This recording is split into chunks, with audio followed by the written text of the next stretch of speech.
Thanks for what you do with your podcast and all the rest. You're doing a great job. Hope everybody keeps tuning in. You get a lot of good info, a lot of insights, understandings of how to get strong, how to stay strong, how to use your strength. You do a great job, dude. You make things better than they are in real life, I think. If you don't follow Massenomics, y'all do it. Social media, website, everything. Massenomics.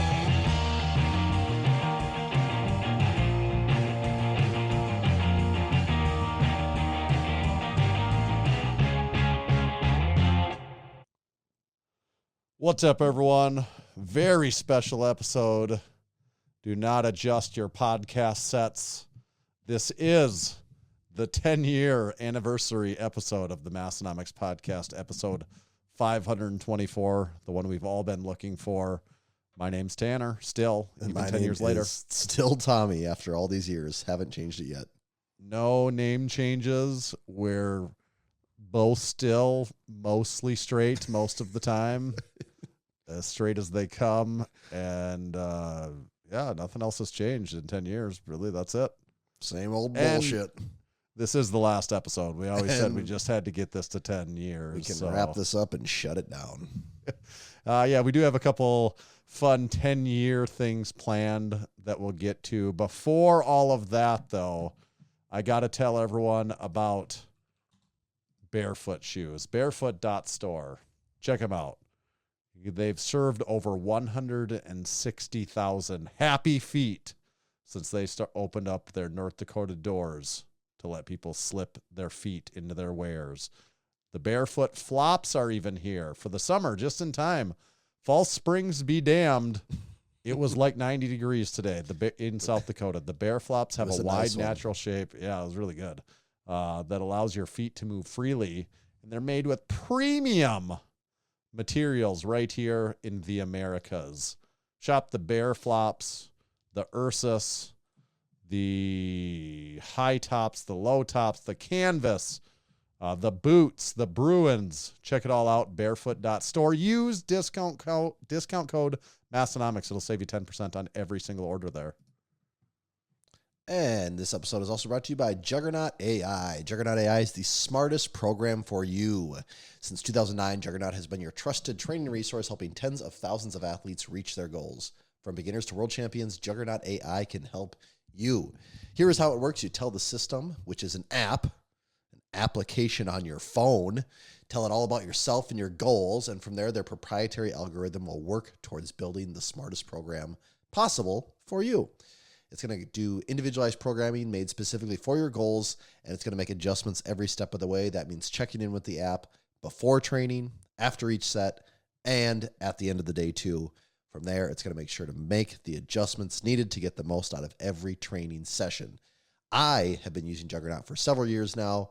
I've used it to coast on into several all-time PRs, and I really do give Juggernaut AI credit for a lot of my progress that I've made these past few years. So check out juggernautai.app. That is their website. Use code Massenomics and you can save 10% on the lifetime of your membership. juggernautai.app, code Massenomics. You drinking anything over there to celebrate 10 years in the books? You know I am. You gotta. It's not like, we'll actually get to more of this later, but it's not quite like episode. Oh, I need my homework sheet back up here. What one's he going to say? Well, what one is it here? Oh, you could say any number. Now I'm back to where I want to be. It's like episode 260. It's a little like to episode 260. More on that later. Cliffhanger. Teaser. What the hell happened in episode 260? I'm assuming we get to that later. later. But was it just me and you? Was there someone with us? 260 feels like a lifetime ago, doesn't it? I mean, it basically is 5 years ago, so yeah, pretty much. Big Matt, he said, was just going to say, I'm on 260 in the backlog, so he gets it. So someone's living it. I'm drinking, I'm going to drink an ISO Pure 15 grams of protein, refreshingly smooth mixed berry protein water. Man, I don't know. Sounds pretty artificial to me. Let's see what's this thing's packing. 60 calories. You're just getting more and more exotic stuff over there every week. I know. I don't know where this stuff comes from, if I'm being completely honest. It's just in the refrigerator. Ingredients: water, whey protein isolate, natural flavor, sodium citrate. Ooh, look at that one in the I Zoom know, or that the can's really got my attention. Mario Lopez sweat. Just an essence. Essence of pure charisma, yes. I'll have one of those. Ooh, this thing's pretty good. Is it actually? Yeah, it's very water. It tastes like a water. So is it kind of like those, water. what are those things we got from Mike, the Genius shots or whatever? Is it kind of like that in a way? No, this is like really watery. Like this is not a thick drink at all. Well, those ones aren't really thick either, though. Yeah, that was different than like this tastes more like water than anything else. Okay, it does. Like it doesn't this even tastes have that like a strong of mixed flavor berry even? Not really. Pretty good. All right, we got my attention there. I'll have to be on the lookout for one of those. Pretty good. Okay. Yeah, a lot of cool stuff here for our 10-year anniversary episode. But first, before we get into that 10-year anniversary stuff, we got real life things going on right now that we got to talk about. This is real stuff. Yeah, we got real shit. We can't be talking about episode 260 all. We're living in 524. Also, let us know if it's if you're listening to this right now, but it's like 2030 or later. Let us know in the comments. Like, let us know. Yeah, I'm listening to 524 right now, and you said if it's after the year 2030. Yeah, you guys had no idea what was in store for you. 2029 or later. 2030 sounds really weird. I mean, doesn't that's it? just the future. Like doesn't 2030 sound like when the future? flying cars show up finally? 2030, which is in like 3.5 years. Oh God, sounds insanely far in the future, doesn't it? Yeah, it just seems like big numbers. But that's only like 1/3 of the representation of how long this show has been on. Yeah. Oh, just take just like 1/3 of the distance that the show has existed. I can almost see it already. It's just right around the corner. 2030. That's horrifying. It'll be like this, but like 4 years from now. It'll be like this, but people will be talking about how but people will still be talking about how AI is going to get really advanced soon. Yeah. That's just around the corner. Okay. What we've got though is a new drop coming, and oh man, we're talking about it in the first 10 minutes this week. We're really on the ball. Special announcement. It's particularly relevant because it's a Tuesday drop. Almost never unheard of, a Tuesday drop for Massenomics. You say, what? I thought you did drops on Thursdays. Usually do. This one's a Tuesday, April 21st. So it coming right shortly after this episode comes out. So I want to make sure you're hearing it at the beginning of the episode so that you know, like, you don't want to save the back half of this episode for later in the week. And then you're like, shit, I missed the drop because I didn't pay attention to anything else on the internet that week from Massenomics. So what are we dropping is what people want to know. I don't think we're going to tell everyone everything, or are we going to tell everyone everything? I don't even know what we're doing. I don't know. We didn't discuss this ahead of time. There's new sticker packs. I'll tell you that right off the bat. Brand new sticker packs. Yeah, they were much needed. We were behind the ball on those.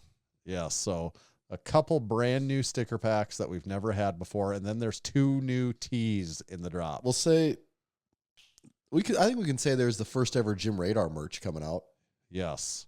The first ever piece of Gym Radar merchandise in this drop. So do you want to be on the right side of history, getting the first release, the first pressing of something, or you gonna who knows? Maybe it'll be the last? last. Because maybe this will be your only chance to ever get something Gym Radar merch. I mean, it won't be, but maybe. God, I hope not. And then the other shirt is from deep out of the vault. Not have been printed in 5 years. I think there's probably a lot of people listening that have never even seen this before. Yes, it's actually one. You know what's going to happen when we drop this shirt? I guarantee, even though we printed it we printed it for the first time probably like 7 years ago. But speaking of Finn, he's going to say, "Oh yeah, oh, stole my idea." I know. from a shirt that we made a decade ago. Okay, are you reading this transcript? What is that there? If this is correct, this is from episode like 250, and it's almost the exact conversation we just had with some of the same jokes. Yeah, like, boy, those guys don't even know what's going to hit them a year from now. Like, I just said that same damn thing. Oh my God, that's like scary. Yeah. And unless you're on next week's, unless you're, actually, when we even mentioned the year 2026. yeah, Because we said if you're listening 5 years from now and we did the math, like, oh, that's 2026. If we said 5 years from now, we're actually talking about 2031. Yeah. Like, Yeah. And you just found out about the podcast and you're going through the back catalog. You got an episode 250. Like, boy, these guys don't even know what's going to hit them a year from now. And we're just saying that right now. That is happening to people right now. They're listening to episode 4. True. From 5 years ago. now they're listening to that from 10 years ago. That's, man, if that isn't the time is a flat circle thing, I don't know what is. That really is. Time is a flat circle. Megan said, I get older and the jokes stay the same. Yes, much, they do. You know? I think it's the thing your sense of humor gets established about when you're in high school and you just ride that the rest of your life. Yeah. You ride it for 10 years on a podcast. Forever on a podcast. So the Gym Radar merch and a shirt from deep in the vault, very deep in the vault, and some brand new stickers to go along with it. In addition to all of that, we just released the updated certified training facility flag. So if you have not certified your home gym or any gym that you own yet, presumably most of the time home gym, go to Massenomics.com, or you can get there through Gym Radar and sign up to become certified. It's now a Gym Radar. I don't know if you can see it. It's over I got one here over the corner. You can't really see it probably, but it's now a Gym Radar flag with a Gym Radar certificate that we got our John Hancocks on. We put your gym name and the date that you're certified, and now there's special Gym Radar stickers that go only to certified training facilities. Those are nice. So it is now a Gym Radar certification for anyone that already is certified with a Massenomics certified training facility flag, the red and black one, and you want this one, the new Gym Radar one. We'll actually sell it to you for 50% off. There's a special discount code. I'm not going to say it here because this is just for people that are already certified and that just want the second flag. It doesn't make you any more certified. There's also no pressure that you need to get the second one. We're just offering it at a discount for the people that want both, that already have the first one. But it doesn't make you extra certified, regardless of what everyone's going to say in the Massenomics Discord. Regardless of what everyone says. You don't have to buy and the how Gym Radar it might one. make you feel. Yeah. What I'm telling you, you don't have to get this second one, but it's available if you want to, even though everyone's going to say you're a piece of shit for not doing it.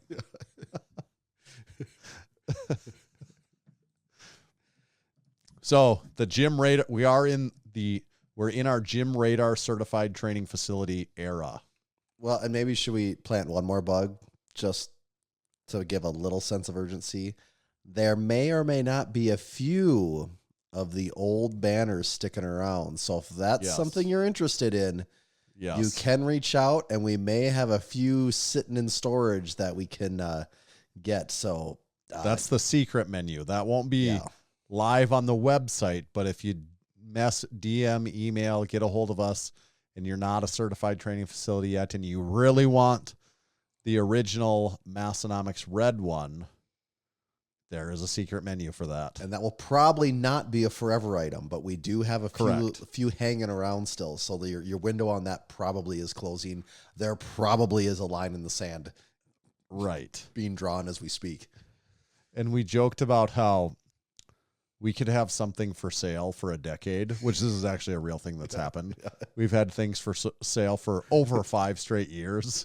We've said this before, this time flat circle again, but the minute we remove it or take it off the site or it's sold out, someone will DM and be like, oh, really wanted that. Yeah, God, we just had it for sale for most of my adult life. And we discontinued it because people weren't buying it. Like it wasn't selling anymore. But there's always one. Yeah, here's also a secret. We usually don't get rid of stuff that sells. Typically, no. Here's a little business tip. I'm taking you to business school here. When you have stuff that's popular, don't discontinue it. Yeah. David asked if the All Go No Show restock soon. No, that's locked in the lore for the indefinite future. That's locked in lore purgatory. Okay. What topic do we want to go to next? We've got so many here. I think we need to do some follow-up on the last couple of weeks regarding training and specific accessory But this isn't necessarily a training update. No, we're not going to do a training update right now. We're just going to do some follow-up to just some recent developments. And there have been some just grade A posts and content around leg extensions, and it seems to be sweeping the globe, and I'm loving it. The one day I had to call you because it was just killing me was when you took, I didn't know you did this. It was like late in the day. I had been so busy. I didn't check my phone until the end of the day. And I see it's the post of me squatting, and you say Tommy's building up his like 1 rep max leg extension by doing some accessory squats or however you said it. Yeah. And I was dying reading it because it was so stupid.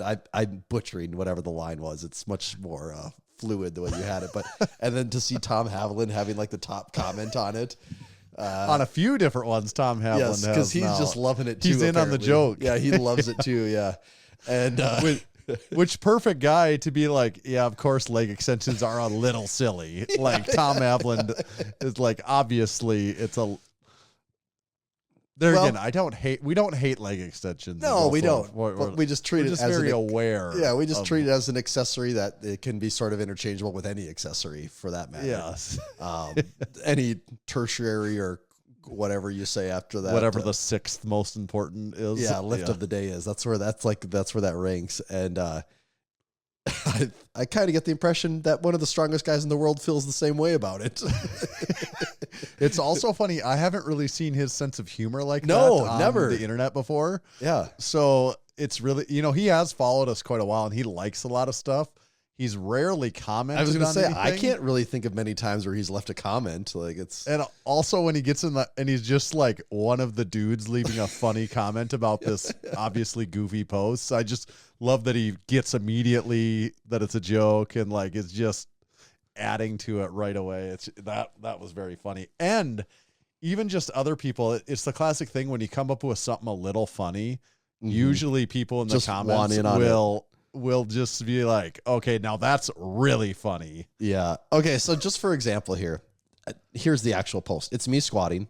I'm squatting 425 here. So it's pretty heavy for me, Yeah. And what you wrote in the photo was Tommy using heavy barbell back squats as an assistance lift to try and increase his max leg extension. And that is so stupid. And then you look and it has 61 comments and almost every comment totally gets it. Like, the first one, Tom Haviland, just don't forget the seatbelt for the max testing session, which is great. Tommy Schneider, what if barbell movements are the real distraction from machines, which I also just love. Yeah. Andrew Garrison, title topic for next week's Are Barbells a Distraction? Like that sentiment kept going, which was so funny. Yeah. And there was another one in here that, I think maybe it's on a different post, but like someone wrote, if your legs ain't extending, you're just pretending. And I'm like, that is so really liked that funny because it's so stupid. Yeah, look at the strength curves on this guy. If your legs ain't extending, you're just pretending. It's so funny. That was so good. I loved that one. I mean, that was amazing. And then just how it's just fed into so many more stupid things that have just gone on and on, like our I call it like our squats, the leg extension of the lower body or whatever. I've just seen more and more dumb stuff like that doesn't make any sense. And it's funny, it's purely coincidental, but Alan Thrall, like for example, had a post this week. It was funny because it was, I don't know if you saw it. I should have tagged you in it, but I had a good comment on there. I don't know what it was, but it gets, I don't. On Alan Thrall's one of his posts, you're saying? Yeah, because he did a post about, it's actually very funny and very timely, and I don't know if we inspired that or it's purely coincidental, but I want to look and see what his post actually was here. Is this one where he's doing split squats? Yes. He goes, if Bulgarian split squats are too hard, use the SSB and you hang on to handles. If that's too hard, go to a Smith machine and do them. If that's too hard, you can hang on to a functional trainer if that's too hard, you can go to and then he stops and he's like, no, just do Bulgarian split squats. He's like, you don't stop trying to make the exercise easier. Just do them as he's like, you get tricked at first. He's like telling you all these alternatives almost. And then he's like, stop it. Yeah, I never saw it. And I see you wrote, I found seated leg extensions to be a great alternative. That way I can literally sit while I work out my legs and they don't make me near as tired. It's a great hack. That's kind of the fun joke too. Like people have been in on is like, no, I prefer sitting down on my ass while I lift. I like that. It's like, I'd rather pick something where I can sit on my ass. It's great because I don't have to get so tired and sweaty. On that topic though, I do have to say, like last week, I was like, yep, they're off the menu. Leg extensions are off the menu. I'm doing split squats. I am not lying. I actually thought I might have injured myself. I have not been that sore in like years from lifting. I was starting to think I was either going to get sick or something was wrong with me because I actually had to push my training out several days because I was so incredibly sore. I'm like, I can't actually deadlift. Like I'm messed up right now. And if that just didn't teach me that, just leg extensions had detrained me to a point of just being a straight up pencil neck. Where did it feel the most sore? Everywhere. It was just anything below the waist, from the waist down, man. I'm telling you, from the waist, I couldn't even pick like one the spot. Classic getting out of a chair. And it stuff. was You're like, and I did those on. I think what day did we record last week? Was it Tuesday or Wednesday? Maybe it was Wednesday. Yeah. I think it was Wednesday. And I was supposed to lift on Friday. I'm like, I can't lift on Friday. I'm too sore. So I did. I actually didn't lift on Saturday or Sunday. I had to move it to Monday. It was terrible. It was because it was supposed to be a heavy deadlift too. And I'm like, I actually feel like I've never thought this in my life. I might tear a hamstring if I go do these right now because of the soreness in my just quads and posterior chain in general. It was brutal.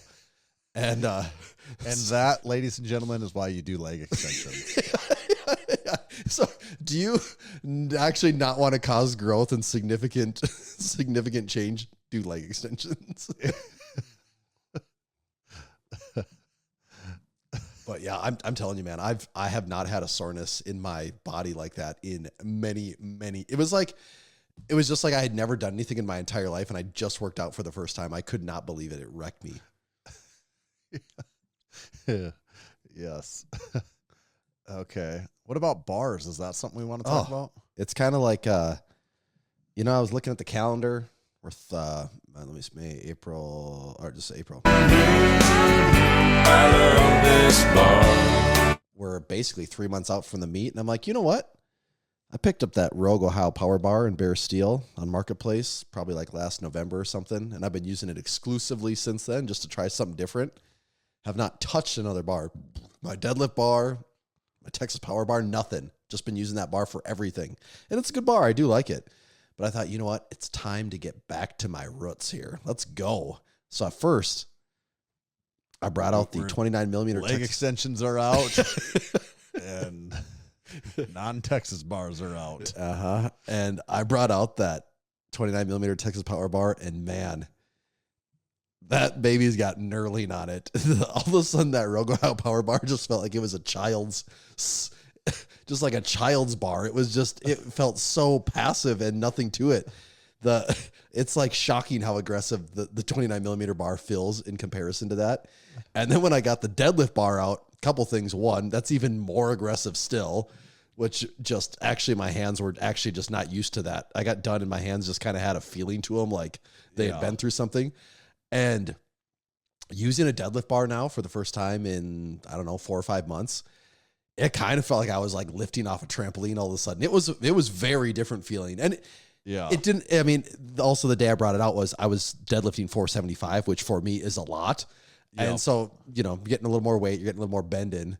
And yeah, it was crazy. It was it felt like a different lift almost all of a sudden, just because it'd been so long between the stiffness of the Ohio bar, the passive knurling in comparison, and man, changes over here. Well, and plus it's probably all those weeks of leg extensions you'd been doing finally paying off. Yeah, you know, it's like they say, if your legs ain't extended, you're just pretending. And I'm done pretending over here now. So you liked the deadlift bar from the first rep that you touched it? Or I mean, it did actually feel a little different.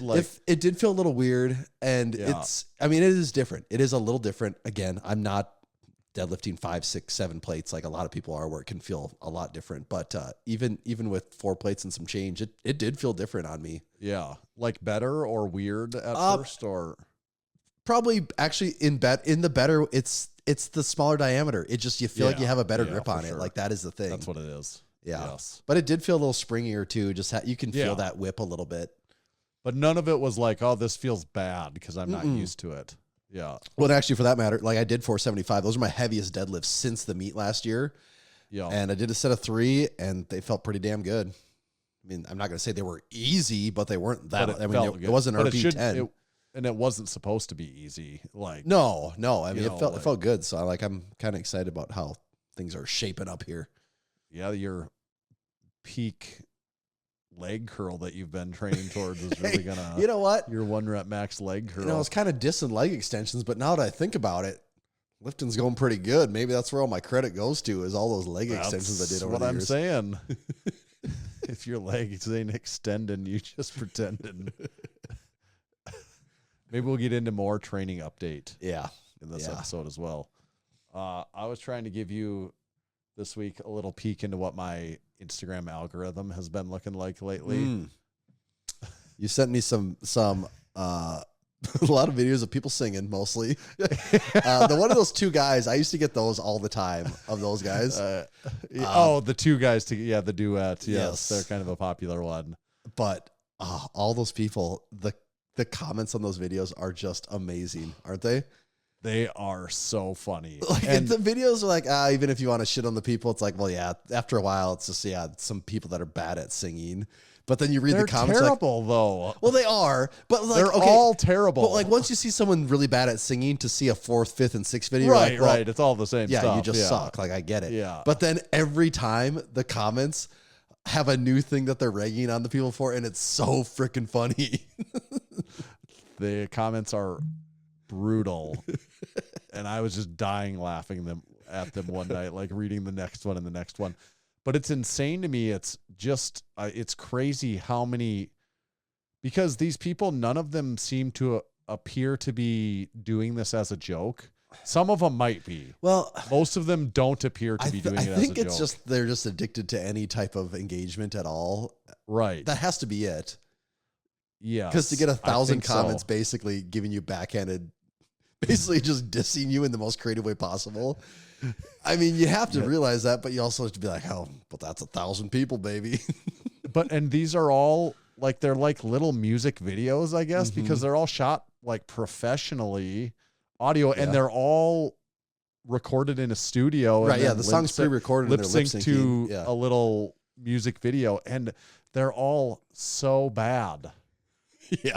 Yes. And there's so many of them. Like, I could just scroll and there's just an endless of them that all have these professional videos, and their singing isn't terrible in the sense of like someone. Well, some of them are bad. Like, they're really flat and their timing's awful. They are actually all like really bad. Yeah. Technically. Yeah. From a technical standpoint, they're bad. Also, from a creative standpoint, they're bad. Like, that's also part of it. The lyrics are absolutely terrible. It's like if you got a 3rd grade class, you're like, okay, 3rd graders, we got to sing about a country song. We got to make a country song. Typically, they're about these 5 subjects, and they're like, go. And like, that's the level of writing in these. And I'm not even a guy that And needs, worse than that, even. I mean, they are. It's just the most predictable, overused sayings over and over and over again. And then usually they don't have any rhyme to them, like not a literal rhyme. They're just like words randomly placed together. Yes. Like at least AI would come up with words that rhyme and flow. But I think it's an entire genre that's very popular right now. If there's so many of these out there, maybe, but because you'll read. I mean, popular to laugh about. Like, I think it's like viral goop. Some of it though, like kind terrible. of the rapping ones where it's people trying to do that. Like people write, I used to work with a guy that actually played this shit and it ruined everyone's workday. So I think some people like some of that stuff though. None of those are like, I can't believe anyone likes that. It's just terrible music. Yeah, it's bad. It's bad. Like the one guy with his cowboy boots and his pants. And the comments were like that guy looks, he just like, looks. Those pants are 32/16s. It kind of looks like it. Yes. Yes. That's the thing. It's just so stupid. Like that shouldn't be that funny, but it is in that context. Yeah, it's very funny. Yeah, he's built like Crash Bandicoot. Yeah, I think that's actually a comment on that exact one. Yes, it is. So see, the Big Matt even knows the videos, the specific. You just said the guy with the boots and that comment, and he knew the one you're talking about. One of the comments I read. Yeah, he's built like Crash Bandicoot. Which is an hilarious comment too. Now I haven't looked at Crash Bandicoot since I was in about 5th grade, so I gotta look at it and like, actually, yeah, I forgot. He basically has just jean shorts on. But yeah, it is that. It is 100% that. Yeah. What do you think about a little supporting our supporting members? Oh, I would love nothing more. Okay, so this is a relatively new segment of the Massenomics Podcast. This is our 10-year anniversary episode, but this is just the 24th time here in season 2 that we've done supporting our supporting members. And it's a little segment where we like to give back to those that support us. They do that formally through our supporting membership. You can do it too. You go to massenomics.com/join. That's where you see all the details about all the different levels we have that you could sign up for. We'd be happy to have you sign up at any level. The only level we don't like you to choose is the no level. Like you can't not choose a level. Choose a level, and then we'll be very stoked about that. There's a lot of things that go along, a lot of perks that go along with signing up, and one of them is our supporting mailer that it's coming real soon. It's going to be one of these. I mean, it could be next week, the week after that we say what the official line in the sand is. We're very close to actually setting the line. It's basically done. We're just very busy, so we just haven't moved it to production, but it will be moving to production here any day. Right. And once that ball gets rolling, there's lines in the sand. There's wheels are turning, gears are in motion, and there's no stopping it. So if you're not signed up for a supporting membership by then, you're screwed. Get signed up now. Also, if you're an existing supporting member and your address has changed since the time that you signed up to become a supporting member, please email us or DM us with that address change, your new address, and we'll get that updated. Even if you've ordered something else from the website since then, but your address has changed, we still need you to send us your new address because it's a different database of addresses that we need that goes based on the original address that you signed up with. This week's supporting members, there was a SoCal crew meetup, including Big Mofo, Big Andrew, Big David, and Big Ragnarok. Oh, dreams do come true. Looked like a boy band reunited.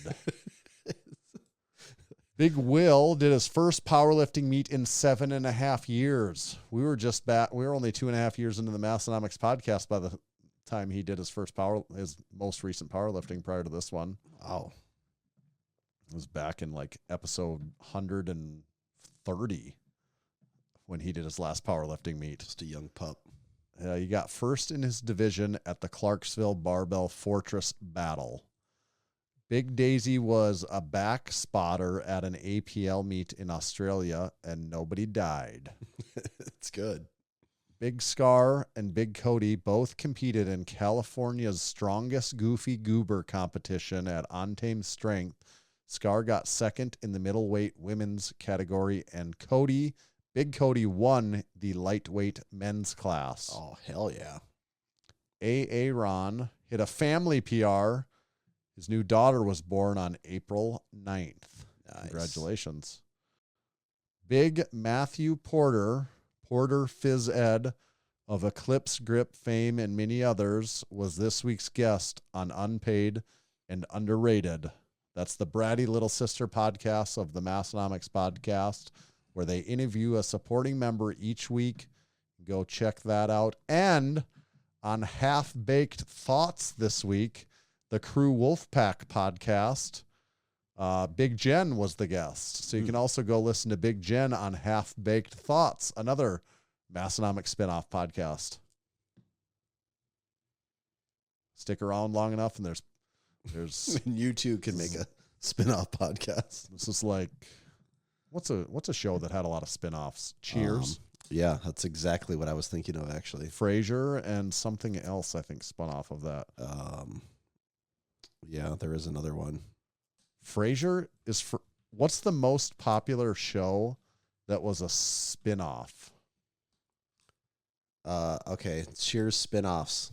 This is coming from a guy that's seen almost no episodes of Cheers. And Cheers is a great show. no episodes of Frasier. What's the Tortellis? Frasier. Is that what that is?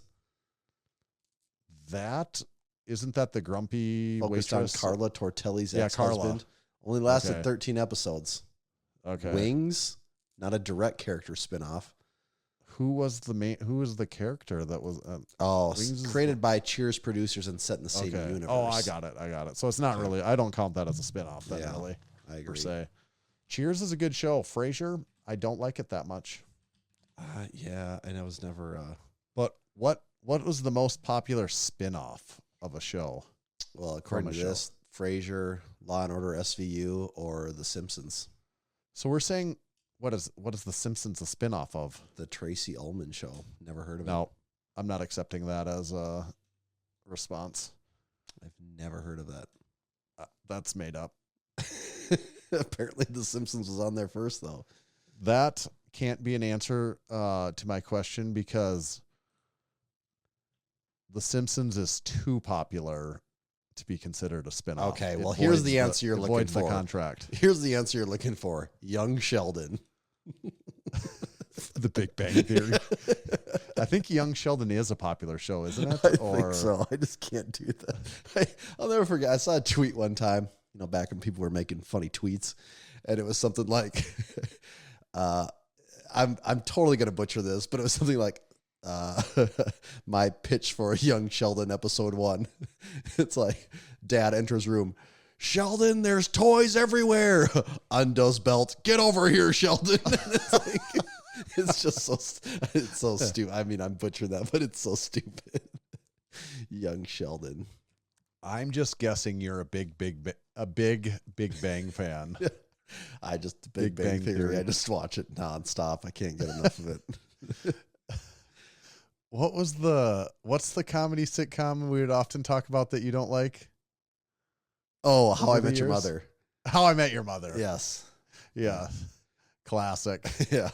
How I Met Your Mother is better than Big Bang Theory. I'll agree. It's one of those things it was on in the background a lot at my old house with roommates, and I just never really processed many episodes of it. It's like one of those things my brain just couldn't even comprehend it. Like it wouldn't accept what it was in front of me. I do really like How I Met Your Mother. It's also very much a product of its time. See, that's the Now thing. it I feels think it's like too to much me. of its time where I just didn't like that. Yeah, it was very much a product of its time. And not that I think. have a problem with shows that do that. I mean, you could say The Office is the same way, and I love The Office. The Office but is a little like that. something about, I think it's the sitcom. I've talked about this before. It's the thing of being in the set that I don't like. Yeah. I just don't like those Yeah. shows like that. So I've never liked any show like that. The Office is different because that was the documentary style of whatever. Yeah, it's not know, doing the set thing with the laugh track and all that. Okay, as long as we're talking about it, I started watching a television show for the first time in at least a year. What? Yes, I've been hell? watching a TV show. And by watching, Band I mean, of Brothers. Okay. Next topic. not this time, but now that you bring that up, I kind of wanted to watch Band of Brothers. Someone brought it up on the Discord actually this week, and it was actually Keith saying that he doesn't think Shane Gillis is funny. And I just started watching the show Tires on Netflix. There's 2 seasons of it, and it is funny. I finished for whatever reason, I watched the second season without watching the first season. really? I started on episode 1 of season 2. How did you even come across this show? I've never heard of it. I watched so little television. I forgot that you should start with season 1 if you're going to watch a series. I just want to know how you like arrived that. out of all the TV shows in the world. How did you arrive at this one? What was the? I thought I had heard somewhere someone said it was funny, or like that was in the back of my head, and then one night I was like, I'm going to watch a little TV tonight. And I'm like, put on Netflix. But I literally was like, I want something that if I am checked out in 20 minutes, that I'm just going to go to bed and not care. So I'm like, I kind of want a show like that. And I'm like, oh, and I came across it. I think it was feeding it to me. It was pumping it to me. And I'm like, yeah, I actually remember someone said this is really funny. And it is really funny. Okay. I like that show. It's way more blue or way more off color than The Office is, but there's something about it. And it's not like The Office, but there's just something about it that reminds me of The Office that wouldn't make any sense because you haven't seen it, but like maybe to someone that's seen it, they could understand what I'm trying to articulate there. But I do think it's a really funny show. And what I liked about it, it fit what I said exactly. Like you can watch like a 20-minute show. Yeah. Get some good laughs. It's over. That, yes. A lot of the cast is really funny to me. I think it's cast really well. It also reminds me a little bit of Workaholics when I watched that show. Yep. It's like a Workaholics / Office. Those are 2 shows. There again, it's not exactly like that, but it just kind of, when I watch those shows, I get a similar vibe as when I watch this show. Well, you're selling me on it now. The only thing I've ever seen Shane Gillis in, I did watch his Saturday Night Live episode, and I thought that was really funny. But I don't think I've seen the show. I really like the characters in the show are just very funny to me. I think his comedy in this acting, this sitcom or whatever you want to call it, it's much funnier to me than his stand-up or his podcasting and stuff like that. Like this is his I actually like some of that stuff too, but I just think this is way better than that. All right. So I'm a big Tires guy, although I have watched all of the second season. So big second season guy. I can't vouch for the first season yet. Maybe just the second season is where they hit their stride. I actually started to watch season 1. I finished the second season, and it took me to season 1, episode 1, and I'm like, oh, this looks kind of old now. I already know what happens. Well, and you know how, like, especially in, like, season 1 of anything, like, it's just... Yeah, they got to kind of a lot of times it just gets changed a little bit. Mm-hmm. People find their stride, and, like, probably the writers figure out stuff, and I'm like, this isn't quite right. Yep. This isn't what I remember from season 2. Okay. That's enough about that. What about... does that mean it's time for a gym? Yes, that officially, now that our tires segment is wrapped up, it means it's time for I think it's our certified training facility of the week, isn't it? Brought to you by our friends over at gymradar.com. I don't know, I don't want to put your words in your mouth, Tommy, but I've really been enjoying what these Gym Radar guys have done lately here. This is getting pretty cool. I've spent quite a bit of time on there myself, and I got to say, I'm impressed with what they're pulling off over there.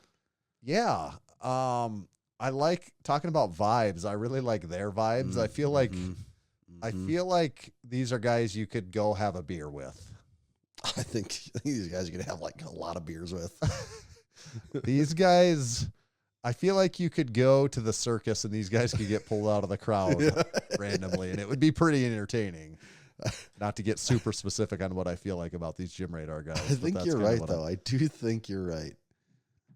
Yeah, not altogether terrible guys over at Gym Radar, from what we know up to this point. Yeah, just what we know. I mean, we don't know a ton, but from what we do know. So have you found us a potential gym that we could virtually tour this week via Gym Radar? I have. And this one's a looker. Are you ready for it? Yeah, what's the name of this unit? It's called Lightspeed Fitness. I know I've seen this on there before. Oh, yeah. Wow. This is one of the more unique looking gyms on all of Gym Radar, I think. Yeah, I think it's safe to say that, isn't it? It definitely is. This is now designated as Certified Training Facility of the Week. I just hit refresh. What part of the country is this in? Dallas, Texas. Okay. I just hit refresh, Everything's saw bigger in that Certified Texas. Training Facility of the Week pop right in there. Oh, man, it's real time. Yep. Yeah, these Okay. guys over at Gym Radar know how to make these updates happen fast. You just say the words and it happens. Thankfully, they gave us permission to change who Certified Training Facility of the Week is on their site. I think this week we're just gonna run through a few stats before we hop into the photos, so Okay. people can start painting a mental picture, and then we can totally splash out that picture and write the right picture for them. But we're Right. talking Lightspeed Fitness in Dallas, Texas, 200 square feet. It is a garage gym. It was established in 2020, and they got 38 pieces of equipment in this bad boy, with their top equipment brands being Rep Rogue and Power Block. And some of the featured pieces, before we hop into this, they got some interesting things here. They got a Rogue folding rack. They got a Torque Fitness Anchor 7. I don't think we've ever seen anything one of those. about that? I think it's their wall-mounted functional trainer. A space-saving wall-mounted cable machine with dual adjustable weight stacks and swivel pulleys, 1-to-2 ratio. Never seen that thing before. I don't think I have either. And there's 2 different gyms that have it. Wow. Okay. And we have a discount code on that. Discount code MASS. You know what? Someone go buy it. We need a third opinion. Someone listen to this. Go buy it. I want to hear what your thoughts are. The 2 that do have it both gave it 2 that reviewed it both gave it 5 out of 5, right? I mean, yeah, Torque makes some high quality stuff, so it would not surprise me if it's legit. But all right, we're ready to talk about what this gym actually looks like now, though. Yeah. Okay, and I think when I first saw this gym pop in, I want to say there was only a couple photos, and there's been a lot more added since then. Yeah. What really makes this gym stand out is that it has a Star Wars, what do they call it in Star Wars? Light speed, warp speed. I forget what they actually call it. And I was a Star Wars fan back in the day. I'm just so out of it. What do they call it in Spaceballs? Yeah. But they've built the wall. You know, when they go into whatever I can't remember what they call it. We'll just say light speed. When they go into light speed in Star Wars and the stars elongate and it makes those long lines. Yeah. It's ludicrous speed in Spaceballs. Okay. Ludicrous speed. Yeah. They've painted those lines on a wall, and it looks really cool, actually. Like, it's a really cool effect. And they got some light strips or some LED lights of some kind along the wall, too, to add to this kind of like blue, neon-y, spacey look. He wrote how he painted that, too. Or the directions, actually. I see, if you go through the photos, they have some like in-progress photos of them making it.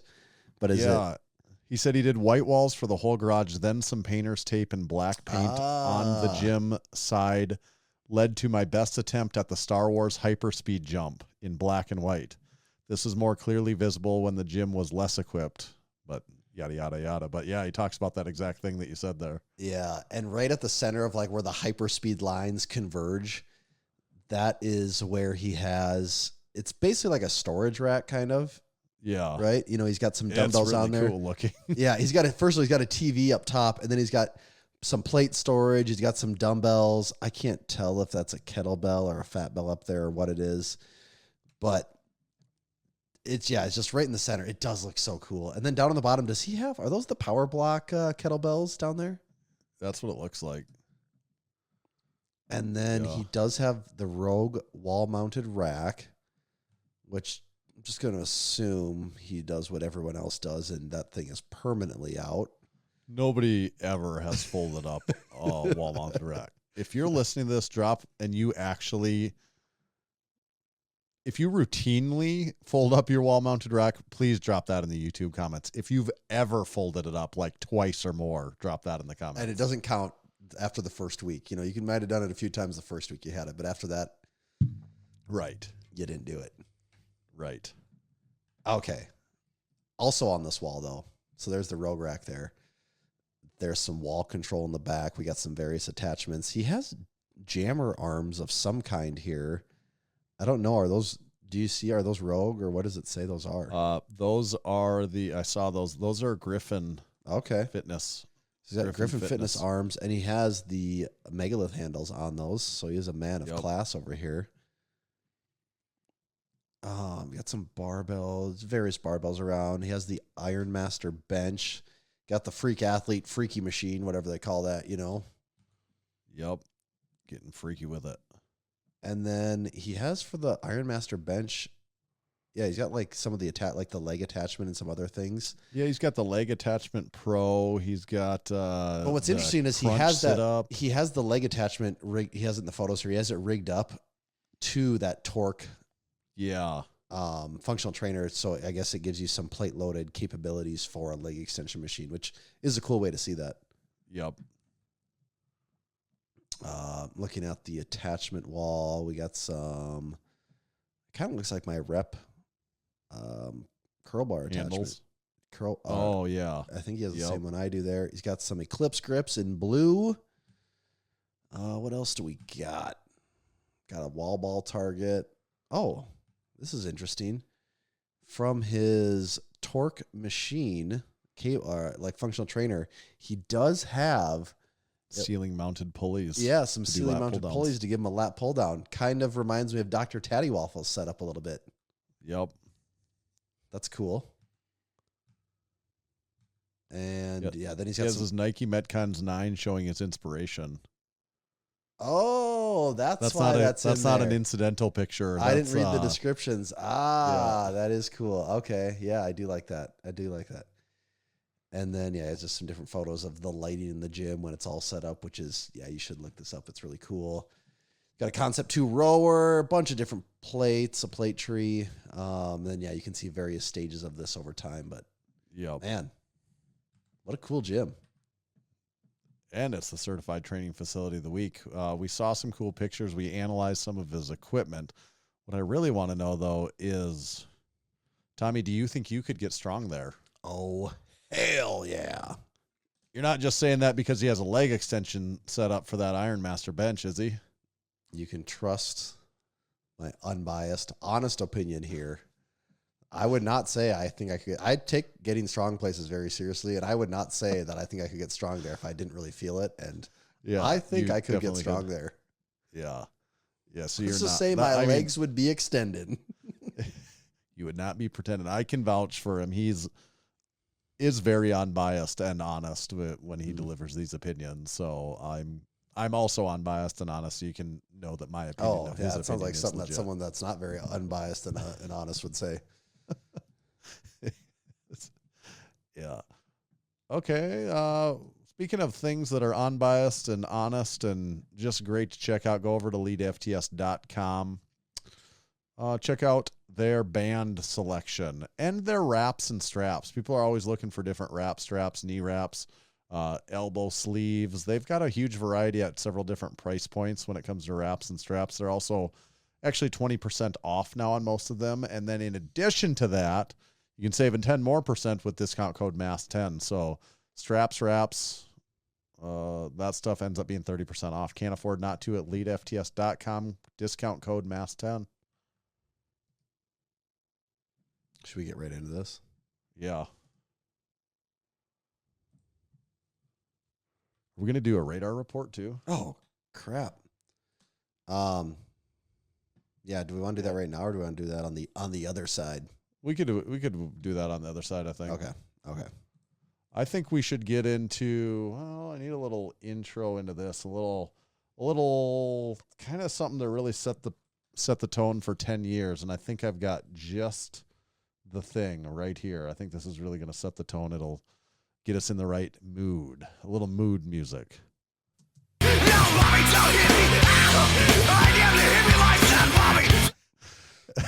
Yes, that takes me way back, like 10 years back. To when mommy was hitting you. To when mommy still hit me. Just 10 short years ago. So that's right. When you hear Disturbed talk about mommy hitting him, you know it's time for our 10 best podcast episodes ever from the Massenomics Podcast. One from each year of us recording. With some honorable mentions from each year as well.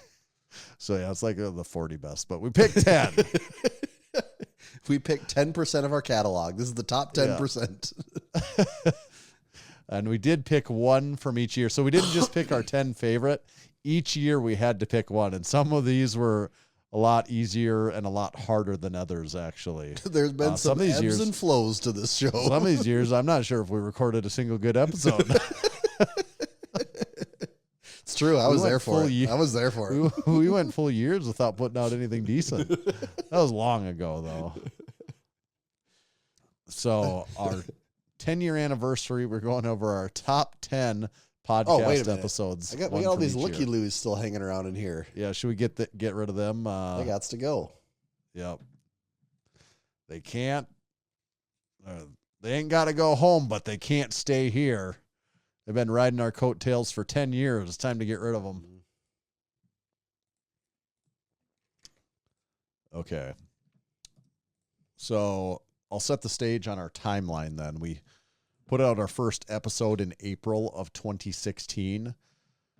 So each year runs from April to the beginning of the next April. So like our year one best episode from that year is from April 2016 about till April 2017. It's like our financial year, right? We just kind of break things out differently. Yes, exactly. Because it's fiscal versus fiscal year. That's how familiar I am with the term is. Yeah. Sometimes I'm interchangeably use fiscal and financial, you know. Such a numbers guy. So used to it. Yeah. It's our tax year. So April 26 to April 2017. That would have been our first 1 through 52-ish episodes. Is this the order we want to start in? Do we want to do the oldest years first? I think we start back go the and other bring it to direction? modern day. Yeah, I like starting at the beginning. So 10 years ago when we started, an easy option there could have been, I think, episode 1 or episode 2. I mean, yes, and absolutely honorable mentions for sure. Yeah, episode number 1 was actually the second episode we recorded, and episode number 2 was actually the first episode we recorded. Mm-hmm. Don't ask us why. I still don't know why. That was Tyler's idea at the time. He had some reasoning behind it, and we were just along for the ride. Well, look how well it turned out. I guess he wasn't wrong. He did set us up on the right foot there. Yeah. Can't argue with it. And also worth noting this first year, I mean, we're well in the Tyler era of the Massenomics Podcast. You know, this is all three of us for this entire year. Mm-hmm. And also in the honorable mentions, Sean's was on there at least a few times in person.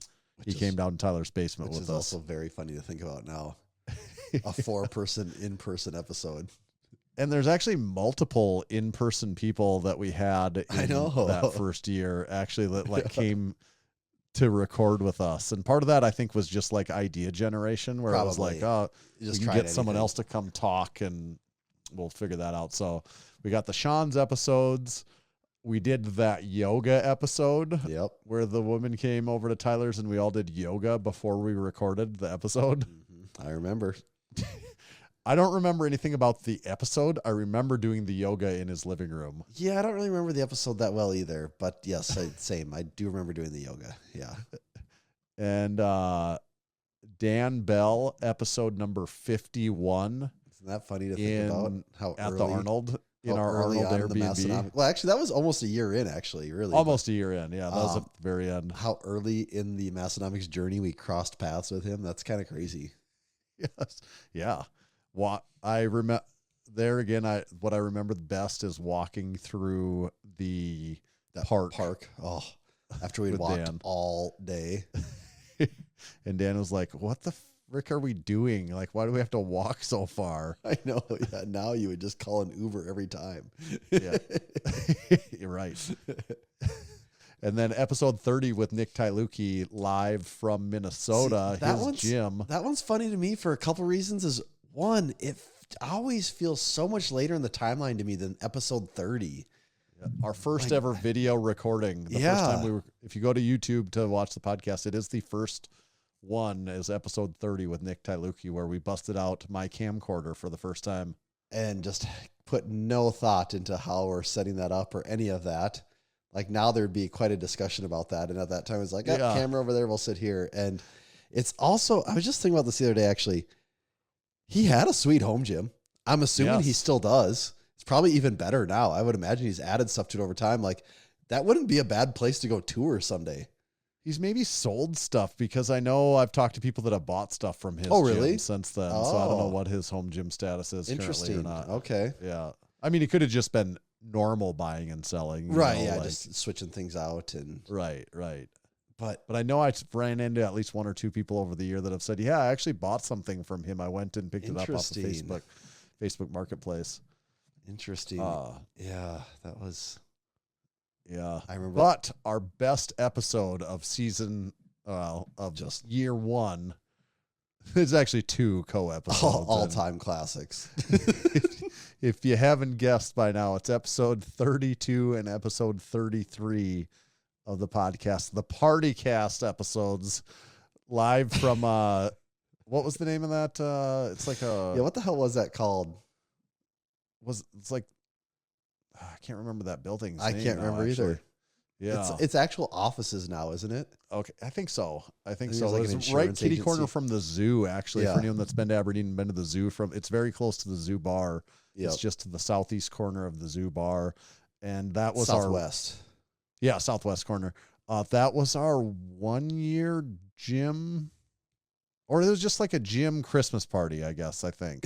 Which is also funny now that, because we've always done this. Let's get the people we're friends with together and do something. And that was the thing then. It was, the gym Christmas party. Yeah. And there was some partying going on there. Yes, there was. And those 2 episodes, they're kind of in infamy as being like infamously bad.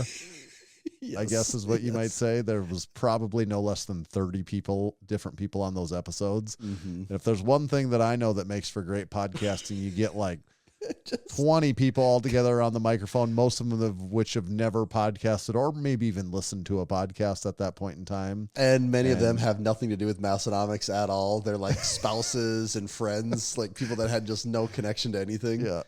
And like for a lot of it, nobody's even running the show. It's rudderless. And at the time, it's like, this is a good idea. This should happen. But it is a little piece of the little Massenomics. If I had a nickel for every time, for some time somebody said, the Party Cast, they have a name. It's the part. Are they called the Party Cast or is that just what everyone calls them? I think they are called that, aren't they? Okay, so we called them the Party Cast. Yeah. Yeah, Party Cast Part 1 and Party Cast Part 2. Yep. Okay. All right. Any other notes on the first year? That's pretty good on that one, I think. Good. So then we move April 2017 into 2018. And I have a couple honorable mentions here. This is still fully in the Tyler era, so it's all 3 of us. I really enjoyed it. One second here. Yeah. 1 second here. I'm just reading the Google AI overview of the Party Cast, which is what does it say? Comically bad and wrong. It's the Party Cast. So if you do the Party Cast Massenomics, refers to a special 2-part episode of the Massenomics Podcast, episodes 32 and 33, recorded in November 2016 to celebrate the 1-year anniversary of the gym. Key details, content. The episode features over 25 guests from the strength industry, characterized by a chaotic, celebratory atmosphere with binge drinking and overeating. A lot of that's pretty correct. I mean, described as an epic collaboration with too many icons in the strength industry to even name drop, focusing on fun rather than technical lifting advice. And then it gives these episodes set the tone for the Massenomics brand, which describes itself as the lifting podcast about nothing, focus on humor, community, and powerlifting. And then at the end, Massenomics has continued to host various parties and meetups over the years, including the Crew Falls meetup. So it does sort of connect the dots a little bit there. Yeah, it does kind of. It's actually a lot of threads in there that make sense. Actually, for now, I'm looking at this year 2. Your job is, we'll go through a few that I have definitively as honorable mentions, but then I have a few that are our choice to pick what one on the spot you pick as the best one. So honorable mention, though, the TB12 method. I remember that one. I remember that one well. Yeah. The Tom Brady lifting method, that was down in Tyler's basement. That was kind of a fun one, I think. Also, the seriousness episode, where I think we said the word seriousness 100 times. Something like that, yeah. And then I had to highlight these ones because I forgot that this is a thing. I'd be curious if you remember this. Episodes 101 and 103, not back-to-back episodes. What the podcast episodes are for those weeks are just, we clip together all of our Arnold interviews. That's the podcast episode. It wasn't us sitting around talking. It was just the interviews from that first year at the Arnold. I had forgot this existed until looking at your notes here. And then once you said it, I do remember that. Because I think because I had the video files, I think I had to clip them all and then export the audio and then send it to Tyler so he could put it up as a podcast. But also, I think I remember at the time being like, "Oh, we don't got a podcast for a week or two." Like, well, that was easy. that was the thought. But now it'd be funny to think, like, we were just at the Arnold, we did interviews. We're just like, "Oh yeah, we'll just put all those together, and that's our episode for the week." This is a podcast, obviously. like that's not really a podcast, guys. So then we have 3 choices for the best one. So the other 2 will also be honorable mention. 3 choices and we'll have to pick. Episode 102 is the Arnold Airbnb podcast where it's, I don't know if you remember that Airbnb that we stayed out. It was like old wooden floor. Yeah. Yep. That episode 102 or episode 95, the title, The End of the MB Powercast, which that was a pretty important episode. Actually, that was getting us some notoriety at a time when we were trying to find some notoriety. Or episode 70, Julian Pinot. Iconic Massenomics episode. It's iconic. I'm just going to say the fact that we weren't on it, I'm taking that one out of the running. And that's the only reason. And that is it. Just for that reason alone. Otherwise, it was a very good episode that you should really go listen to. So it's the Arnold Airbnb or the end. The one that sticks out more to me, I actually do remember recording that Arnold Airbnb one, but the one that sticks out more to me as being more iconic in the Massenomics content pool is the End of the Mark Bell Powercast episode, because it really felt like we had the inside scoop on something there. Yeah, it did. And I remember it was like, after we recorded that, I didn't, and I still don't use Reddit, but I remember you or someone was like, "Hey, people are talking about this on Reddit," and people are like, "Yeah, I heard it on the Massenomics podcast." And we're like, people on Reddit are listening to the Massenomics podcast? Yeah. Like literally we had that insane conversation. It was like, whoa, what is going on? Like people are getting this news from us and citing us as the source. Yeah. Yeah, it is pretty crazy. So that was episode 95. Number 2. So then we're to year 3, which was 2018 to 2019.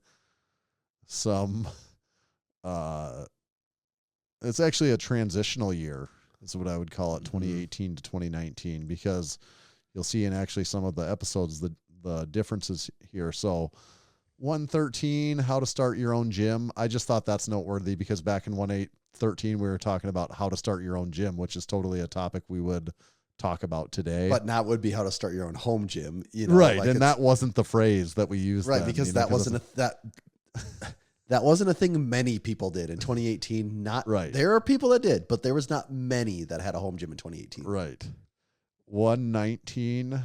I like the title is How Online Fitness Apparel Business Works. So you know what the reason for that episode is? Well, I got to say, reading that, I really like that, because just taking the title at surface level would be like, man, at episode 526, I'm still not sure I know how that actually works. 400 episodes later, I'm still not sure we've got that figured out. But was that in relation to the lift shorts? Is that what that was? That's the lift shorts. Like, that's almost like not tongue in cheek. It's a hey dipshit, this is how the online fitness This is how apparel merchandise business works. You put logos Right. on blanks and charge more. That is how Right. the business works. Yeah. Right. And then another great honorable mention, supplements real or fake, Yeah. came about in one of those, which I think is just a pretty iconic episode. I there think that also. one is that one is absolutely a classic. That one is really stick out in my mind. But And that one would have been from, I'm pretty sure, your old basement. yep, I remember recording it because I was in my head I was laughing so hard at the time, like just trying to Yes. keep a straight face while reading all this stuff to you. I totally remember it. That would have been really new in your old basement, where Yeah. we were just sitting at that white folding table. Yep, just in the corner of the room recording. Yeah, with the basement window. Yeah, not right an behind egress us. window, God, just that the- is crazy. How many different places we've recorded from over the years. And I don't know when this happened. Am I wrong? Did we record an episode from your backyard one time at your old house? Do you know what I'm talking about? did do that. Didn't we? I don't know what episode that is though, because is that on YouTube? I don't know. Because I think it was just you and me. I don't think Tyler was there, but was it because he was gone? I think we did it on like the Zune even. We could have. So that would have been probably pretty early on then.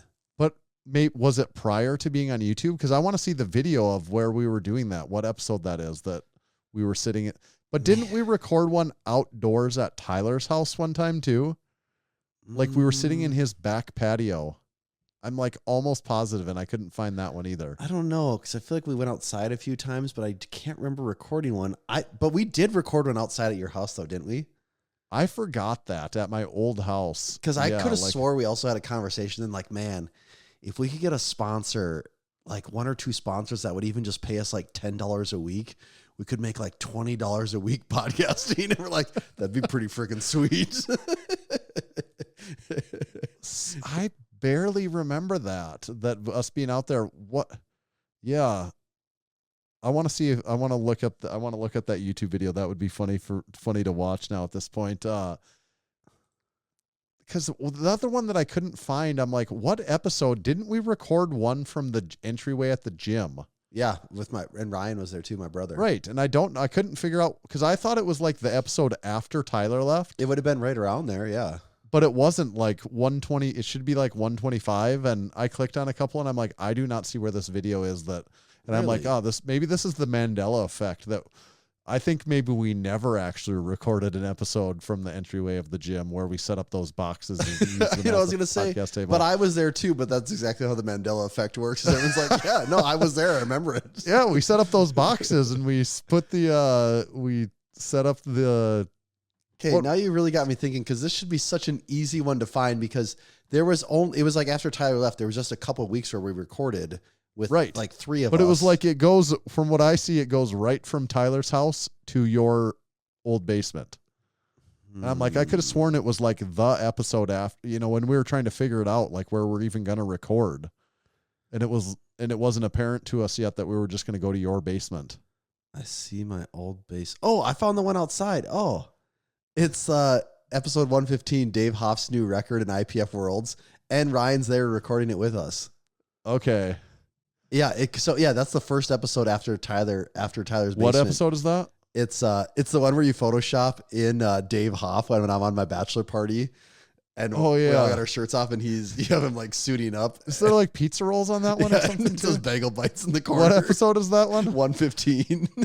But Tyler was not gone yet then though. Well, Tyler but he must wasn't have in the literally episode. He wasn't Right. And then Oh, yeah, the next that's my one old is house. Yeah, there we episode go. 116 is in the gym entryway. Then, yep, it's right there. And Oh. episode 117. Well, So and then that's- it's weird. But then So 118. Tyler was Tyler's. just gone. Tyler was gone to like Europe or something, wasn't Oh, maybe that's what it was. he? Yeah, because then we're back for like 5 more weeks. Right. I think he was literally just gone for a little while. Yep, Like, and then this is 125 is the first one in my. Okay, this is probably just so annoying for some people to listen to, but 125 is the first one in my basement, and Ryan is there too. Yeah. So which one's the one from the gym? 116 and 117. Oh, 116. That one's funny looking to me. Yeah. So we did 117 at the gym too. Yes. So what are we? We're just recording on the Zune, aren't we? Oh yeah, because we're only using 2 mics and we're passing the mic. We're using the handheld mics. And the Rhino on 117, the Rhino bar's sitting there. We must have been talking about that. Oh yeah, it's like on the table. Yeah, that is funny. Yeah. Wow. Okay. That's why though. I think Tyler was gone to Europe almost like maybe on it was his dry run or something like that before he officially moved. Like the only comment on this episode 117 from @GainsRUs Fitness Flow. Definitely liked. You guys really know your stuff. Very good podcast. Nailed it. Getting the praise even back then. Since back that was 7 years ago. Have you gotten a haircut since then? I've maybe gotten a trim once, maybe. That's like it. Who did it? Oh, I would have Did you go to a barber? Actually, when I first moved to Aberdeen, because your hair's not. I don't remember your hair not being that long, but like right there, you can tell your hair's not that long. well, I gotta see. Okay, because I clicked on 117. Now I gotta see 116 because it's in 117. It's up. I gotta see what it looks like. Yeah, it definitely goes through like stages where it like gets longer and shorter. I think it's because it starts to break off and get all damaged, and then I'll take better care of it for a while. But Right. yeah. Well, in 116 though, 10 years ago, like it was. I hadn't had. I don't know. Actually, I had long hair since I was like 21. So yeah, I had long hair for a while. I don't know, man. It's weird. It changes. Which all arrives me to say the best episode from the 3rd year of the Massenomics podcast. The most iconic was episode 124, Tyler's leaving the podcast, which I don't think prior to that releasing, it was like a total, nobody knew that's what was happening. Also, I'd say nobody knew. Almost nobody was listening still, even in season 3 or year 3. So it's not like we had thousands of people on the edge of their seat. Like right now, if we did a podcast out of the blue that was like, Tanner's leaving the podcast, everyone would be like, what? Or, if Tommy's leaving the podcast, it would be, feel like it would rock our little corner of the, oh, it'd be a huge deal. Like it'd be crazy. Yeah. I also love this comment from episode 116 from Roy Dykins. The intro with Kaz and the IPF guys saying how great you guys are when it's pretty clear they're not familiar with that fucking kills me every time. And you go, LOL, gets me every time too, 7 years ago. 7 years ago. Also, it's fun. The people commenting are people I literally have no idea who they are now. Like they're not still around. Yeah. They were just there for a little bit. Yeah. They were there for episode like 90. Yeah. Wow. Okay, man, we are doing some reminiscence. This is going to be a 3-hour podcast at the rate we're going here. Well, we'll get to 3-hour podcasts. But yeah, Tyler leaving that, I mean, I don't know if it's the most entertaining episode of the year, but it is the most important episode as far as signifying a change in how all of this went. Right. So 125 on, there's the big shift there. And actually what we learned is a little before that while we were figuring out because he must have been gone for like a month there, actually. Mm-hmm.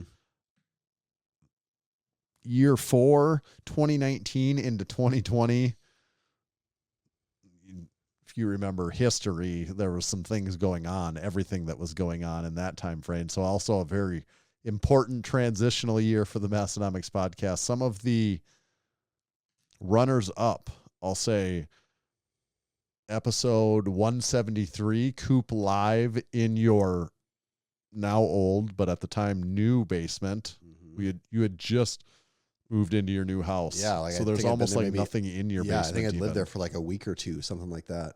I think episode 172 is recorded from your old house, and 173 is the first one that we recorded at your new house. And Coop's audio. So I'm sure was that really was a bit bad. of a shit show. We were like, Coop's here. Like, that was how are we going to record this? It was because we were also at the gym, and then it's like, okay, we got to go do this episode quick. And the audio, I think, was really bad on that one on Coop's, wasn't it? And I think that was after that got done. We're like, yeah, this is becoming more of a thing. Maybe we should get better equipment. And I think we did that. That equipment thing was a big thing for a while of us, like upgrading that stuff too. Yeah. Doesn't seem like it'd be quite as big of a deal now. Or no, I think it was after that. We're like, nah, we should just make sure we have headphones on every time we record, because otherwise you don't know when things get messed up. Right. And I think that was part of the problem there is we just didn't know because we're just recording with no monitor of any kind. Yep. I also had episode 200 in there, and from what I could see, that was some of our first ever call-in guests that we did. Was right around episode 200. I remember talking about that in the gym, lifting, like, oh man, this could just be the thing that changes everything. Call-in guests. This will be crazy. It wasn't really that crazy. Wasn't that crazy. Did we still have the old board when we were doing call-in guests then? No, because that was part of it, is like, oh, now that we got the road board, okay, we can easily So we had the call-in road guests. board in 2019. Damn, this thing has been a workhorse. I have the original one here. Right. You know, you got one later down the road. It's the same, right? Yeah, but like, I did not realize this thing is from 2019. This thing is... That was pretty new at the time, though. Yeah, too. it was like brand new. It had like just came out. I mean, I think everyone that does a podcast now has something like that. But for those that don't know, back in my day when we were a proper country, this is actually not proper. This road board is way more proper. Back in our day, though, when you started podcasting, you used some terribly intimidating piece of equipment. You used like just a recording mixer. No idea what anything does. Right. And you just pray that it doesn't get off. It had and like XLR. Tyler would be over there in an episode. constantly We'd sit in his basement. tweaking it. He was constantly turning things. Yeah, because, well, here's the thing. The Like road board, nonstop turning things. yeah, the road board doesn't let you clip your audio. Like, and Right. I'm no audio expert, but it's the thing when like it totally blows out and distorts it. The road board will not, like, I can be super, super quiet and then I could just scream full speed and it won't clip it. Where those other ones are just like a constant battle of hot mic versus can't hear. Like, you're just constantly messing with it. And it had XLR cables, a power cable, like RCA cables. It had so many goddamn cables on that thing. I remember Tyler being like, yep, this is how I have it. Just do this. And we just didn't touch it forever. We went as long as possible without making sure nothing moved. Yeah. And then when we got this, it felt like we'd stepped into the future. But do you remember him just like fiddling with Constantly the dials touching all the the gain time on everyone's thing because you'd get excited and like that would clip if he wasn't on it right away. And he'd be like, he'd mess with it and he'd give you a signal either to like move your mic up or move it back, or, you know, it was like, it's a pain. Kind of actually reminds me of when we go to EliteFTS and do, like, they kind of have that same thing in place there. where it's like, we've done this a lot. I don't think it has to be this complicated. You have to actually probably, I say the road one, but probably like any company that makes these now, they probably all have the thing where there's just some auto volume thing where it doesn't get shitty sounding. So that was Coop.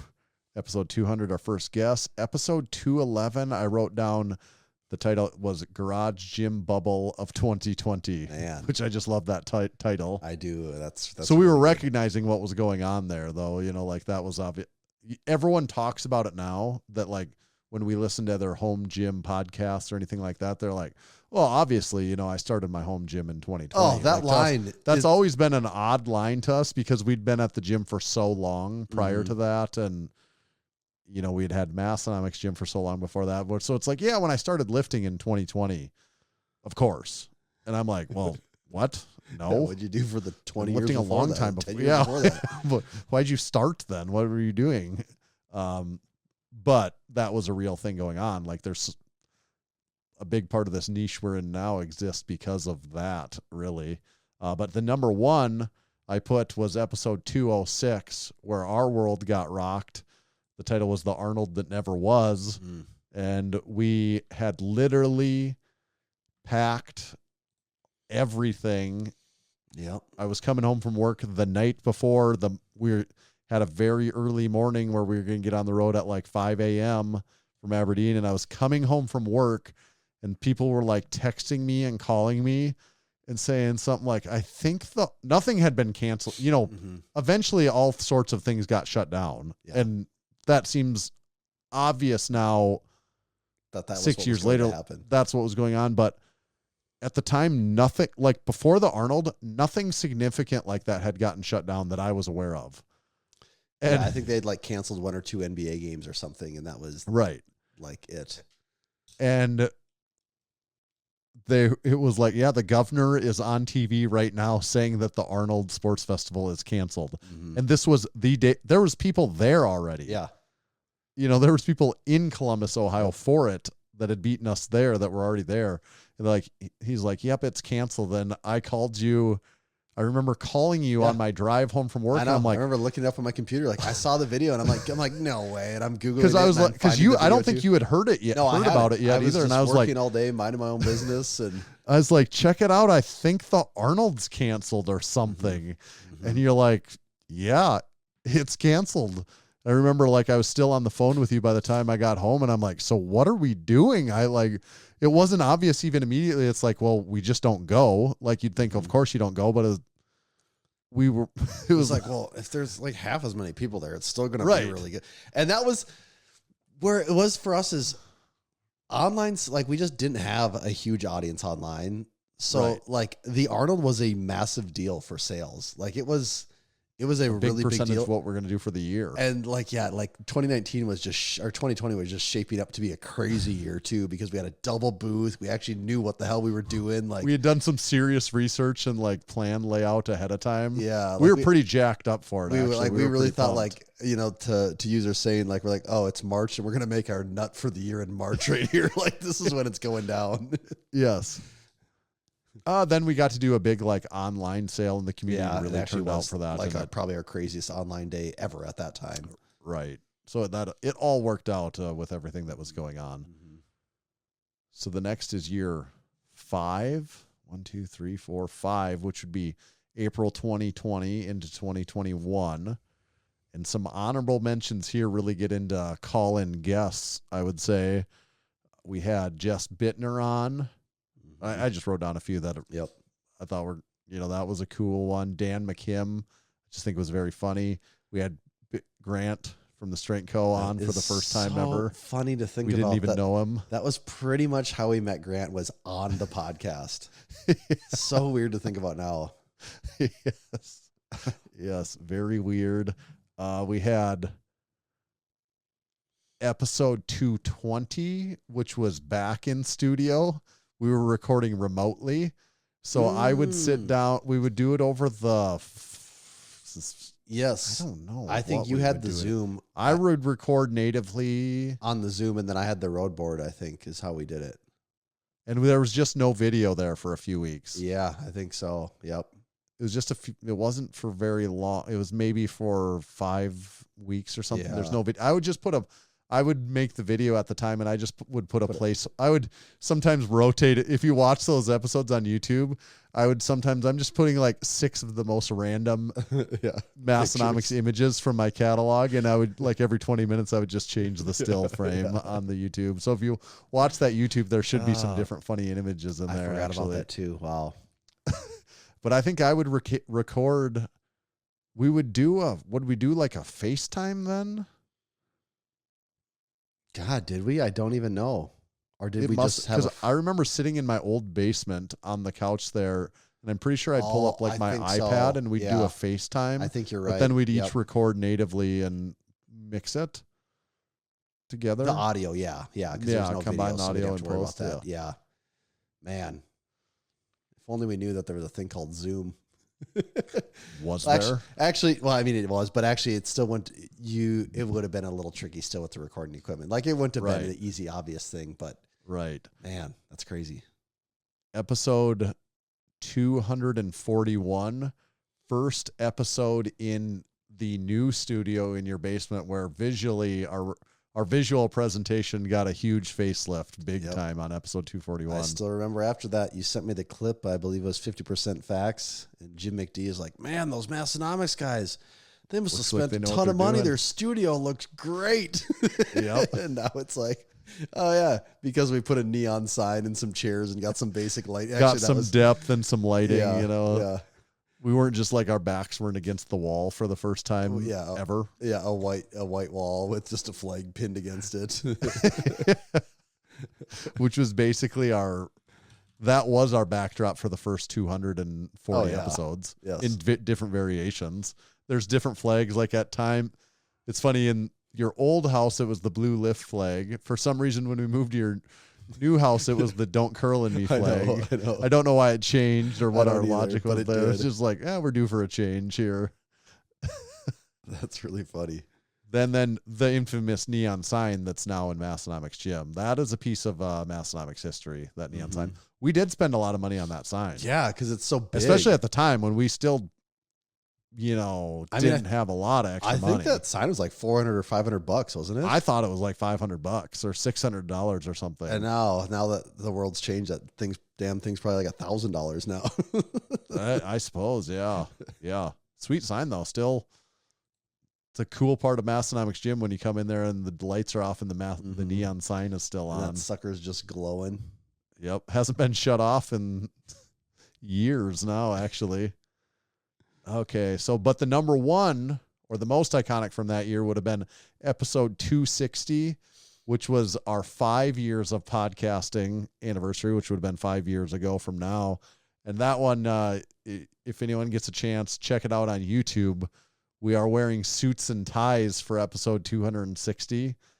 And you had a champagne bottle for us. So yes, but we literally put on we're actually wearing gym shorts and then suits and ties on top. Yep. I had actually forgot about this too, though, until you wrote it down that we did that. Yeah. Yes. So I like that one. The next year is year 6, April 2021 into 2022. We had Jonathan Oldham live in studio. We picked him up. That was the first use of the limousine. Yep. Do you remember that episode? The technical error with that episode? What was I know we had to sit in a particular orientation. Well, first of all, because we'd never done 3 people in the room, so it was just like so much messing with the room to get it ready and all of this. And then I'm all flustered. We recorded for a while and it didn't work. That was the first time that ever happened. That's what I'm saying. I'm all flustered or because I'm just messing with so much shit and tearing the room apart, and I wasn't used to it. That. And then finally we started recording way too late, and we were like 12 minutes in. And I looked down. And I'm like, damn it. I didn't hit record on the board. We just started. Yeah. And so then we had to just start it all over. It was so annoying. I remember just being pissed at the time. That's right. I forgot about that. It's really one of the only times it's ever happened. As I said, that I had to look down and just get. But once an episode, I'm just like, yep, am I for recording? Yes, I am. Now it doesn't even really matter that much because we'd have backup. Well, yeah, because we both record each other's track. Right. And I mean, yeah. We have covers. In the business, we call that redundancies. Exactly. Then a lot of cool guests in that year as well. I wrote down, I could have wrote down like 20, but I wrote down Ed Cohn, Dave Tate, and Johnny Candido was a big one at the time because as a guy we tried to reel in for a long time. We had a lot of jokes about him coming on and he never was. And then he actually was. I think the words he used was, I respect the hustle of us constantly barraging him. He just gave up eventually and was like, sure, I'll do it. But it's also funny because it's like he's this big, inaccessible guy. It's like, no, it's just Johnny Candido. Like, right. It's not like some crazy person with an unaccessible schedule. Even more so in 2026 is that apparent than it was in 2021 too. Yeah. But the number one from that one was episode 300, which was over, I think maybe the first time we'd ever done it, over a 3-hour episode. Mm-hmm. There's always that thing where you take pride in just making the episode as long as possible. And at a certain point, you start to exercise some self-restraint and you say, we can reel this back in a little bit. For our sake and everyone listening. That was we had a lot to go through, and I think in episode 300 it was a really, really good episode, I think, actually. That's why this episode is going to be a 10-hour episode for 10 years, right? 10 hours, yes. April 22 to April 23, this is year 7. We've got some good honorable mentions, so I liked this title, Tommy Rediscovers Commercial Gyms. So that's when you moved to Sioux Falls. This was a year of changes. There's a lot going on in this time span here. Yeah, so you're going back to like non-Massenomics commercial gyms for the first time. And it was we had a lot blowing of my talk mind, about actually. Like it was actually, I remember just being like, oh my God, this is how the world actually is, huh? Chad Wesley Smith live in studio. Mm-hmm. Which that was a cool one. That was prior to that. Then that would have been before you moved. Then that was only like a month or two before, though. It wasn't Okay. because he came in the fall and I moved like in Shortly after. December. Yeah. And then episode 352, Massenomics powerlifting meet is official. That would have been our announcement that the Lift Hard, Live Easy 1 is going to be a thing. God. We're like, yep, we're doing this. I remember that now because I just moved into into our townhome when we moved here. Right. And I moved like a week or two before the rest of the family to get things settled in because our daughter was like 3 months old. So I'm trying to get the whole house set up so that when they move down here, it's livable. And I remember while this is going on, the place is like in complete chaos. And you're like, the meat's like selling out. Like it's sold out in like like it's almost full in a day. And we're being like, this is so crazy. Yeah. Yeah. That's right. So our number one, it kind of ties into all of that. Episode 350, the last in-person, I mean, turns out to not be the last ever, but is our last regularly scheduled episode 350 from studio. What had been our pinnacle podcast studio up to that point, the one we were talking about with the neon lights and everything like that. Mm-hmm. So it was the last in-person one. 350 was a great episode. 351 was a little bit of a nightmare. I don't know if you remember our first one. And it was like, that did not feel good. Well, because at the time, things like StreamYard and whatever it is, Riverside, it was all they pretty existed, new. but they were not good. No. Like they constantly dropped out and had issues. And we tested a bunch of different things. We talked about this before, but we were on the phone, on Zoom calls or whatever until hours. It was like 1 in the morning. 1 in the morning, multiple nights in a row, being like troubleshooting and looking at options and testing. And just for basically 2 weeks, it was like, I didn't have a single good feeling about how the heck we were going to pull it off. All we had to do was was buy Tanner a new computer, buy Tanner a road board, buy Tanner a video camera, upgrade Tanner's internet connection. That's right. And then once we got all that set up, it was good. We only had to spend like a couple $1,000 and then we were good to go. But it did. And it's not, we shouldn't have had to do that if like StreamYard and stuff would have worked decently. But what we came to is that wasn't meeting our standard. So we eventually decided the only way we can do it and meet what we feel like our standard is to record natively from both locations. Mm-hmm. And that's when we're like, yep, we just have to buy all this stuff. And it's never been an issue once since then.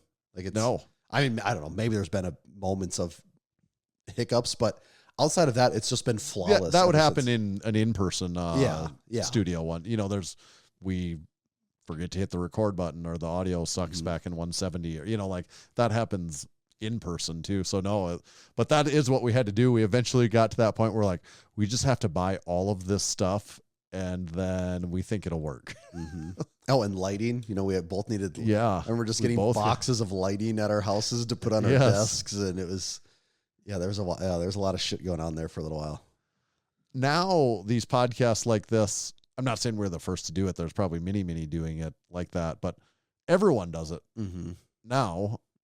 Yeah, there's it's not that far in the future, but of people that have the technology just gets so much better wrapped around that. Like it becomes so much simplified. Mm-hmm. Okay. So then year 8 is April 23 to 2024.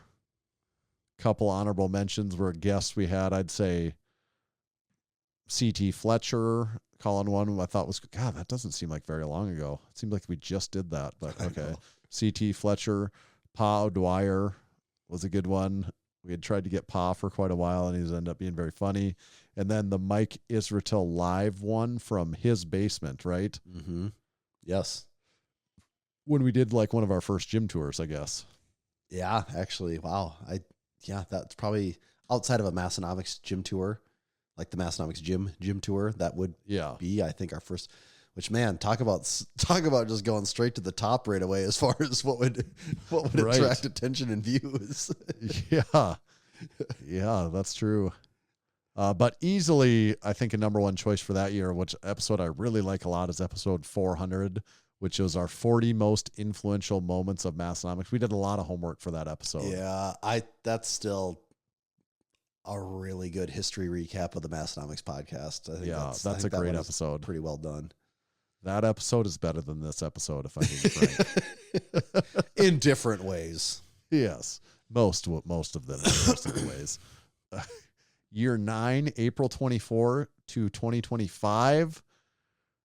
Oh, we're getting into some very modern era stuff. I just had to write down some of these names of episodes, but I would say we got Mitchell Hooper on. We had Coop back on. That ended up being a good one. The Ego Olympics rundown, which obviously we were a part of the Ego Olympics, which was a very fun experience. Then a couple of these names were Tariffs with Peter Keller from Fringe, which with everything going on, that was very relevant. And then the Rise of the Machines was kind of a bit we were really into and continue to be into up to this point. But I don't know. Too. I picked episode 444, Live with Juji Mufu. You could make an argument for other ones this year, but that seemed like that was a pretty big deal. That is, entire and thing. that to me is the model of if this thing really, like if the podcast brought in like just tons and tons of viewers and it was a thing of like, all right, production quality is really justified because there's so much eyes and money around this. Like that's just basically we don't have other jobs, so all we do exactly is like you have unlimited time, the effort, and budget to put into these things. Like that one is kind of the shining example of like what this could be at the highest if you level, cranked it up basically. to because there's 2 cameras, the whole setup looks great. Like we're on location, like shot that thing. I remember editing it, between the wide shot and the close-ups of Juji, like it's probably our best looking podcast we've ever done. Yeah. And which we could replicate. Yeah, we could. But it's that podcast we also probably had just literally like setting up, recording, tearing down for that podcast. We probably had 4 hours into that. Yep. And I can tell you the editing time on that one takes significantly longer than these normal ones. Right. That's collectively. Also, you have to travel to someone. Yeah. Oh yeah. Like collectively the amount of hours we had tied up into making that podcast happen was pretty crazy. Yeah. Then modern era, the year we're just finishing here, April 2025 until present. Oh, I had to put a couple tier lists in there because I thought that was something fun. Weird. So the barbell tier list, the protein food tier list, the Crazy Coop conspiracy episode that we did here pretty recently. But to me, it has to easily be, because this is, the Juji one is probably our best presentation of what we would do, but just a really cool, the most unique thing is episode 500 live from Mount Rushmore. Nobody knew we'd been teasing this special travel on location episode forever. And I feel like just pulling off the recording live from Mount Rushmore was really fun. People were like, wow, that's cool. It was like, this was 24 weeks ago already, I guess, but it also just felt very, kind of odd or cool or whatever it was, sitting there out at Mount Rushmore recording our podcast, which we'd done 500 times, and just random people are walking by looking at what the hell's going on. And there's this thing taking place. This thing is taking place at Mount Rushmore. That also a ton of time into getting that one going to, recording that, getting that going. A lot of pressure with the weather. I forgot about the weather part of it. Also, our families were involved that weekend too, so we had family stuff going on. It was a lot.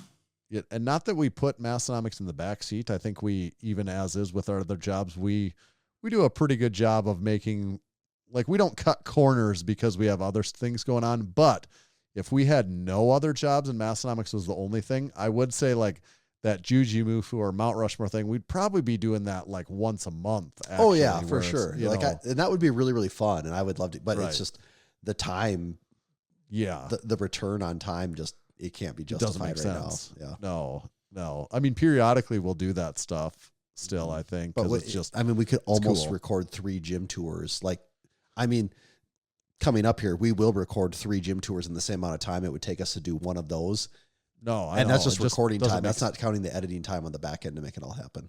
Because it's kind of this weird situation we get in where we have these great people we want to do stuff with.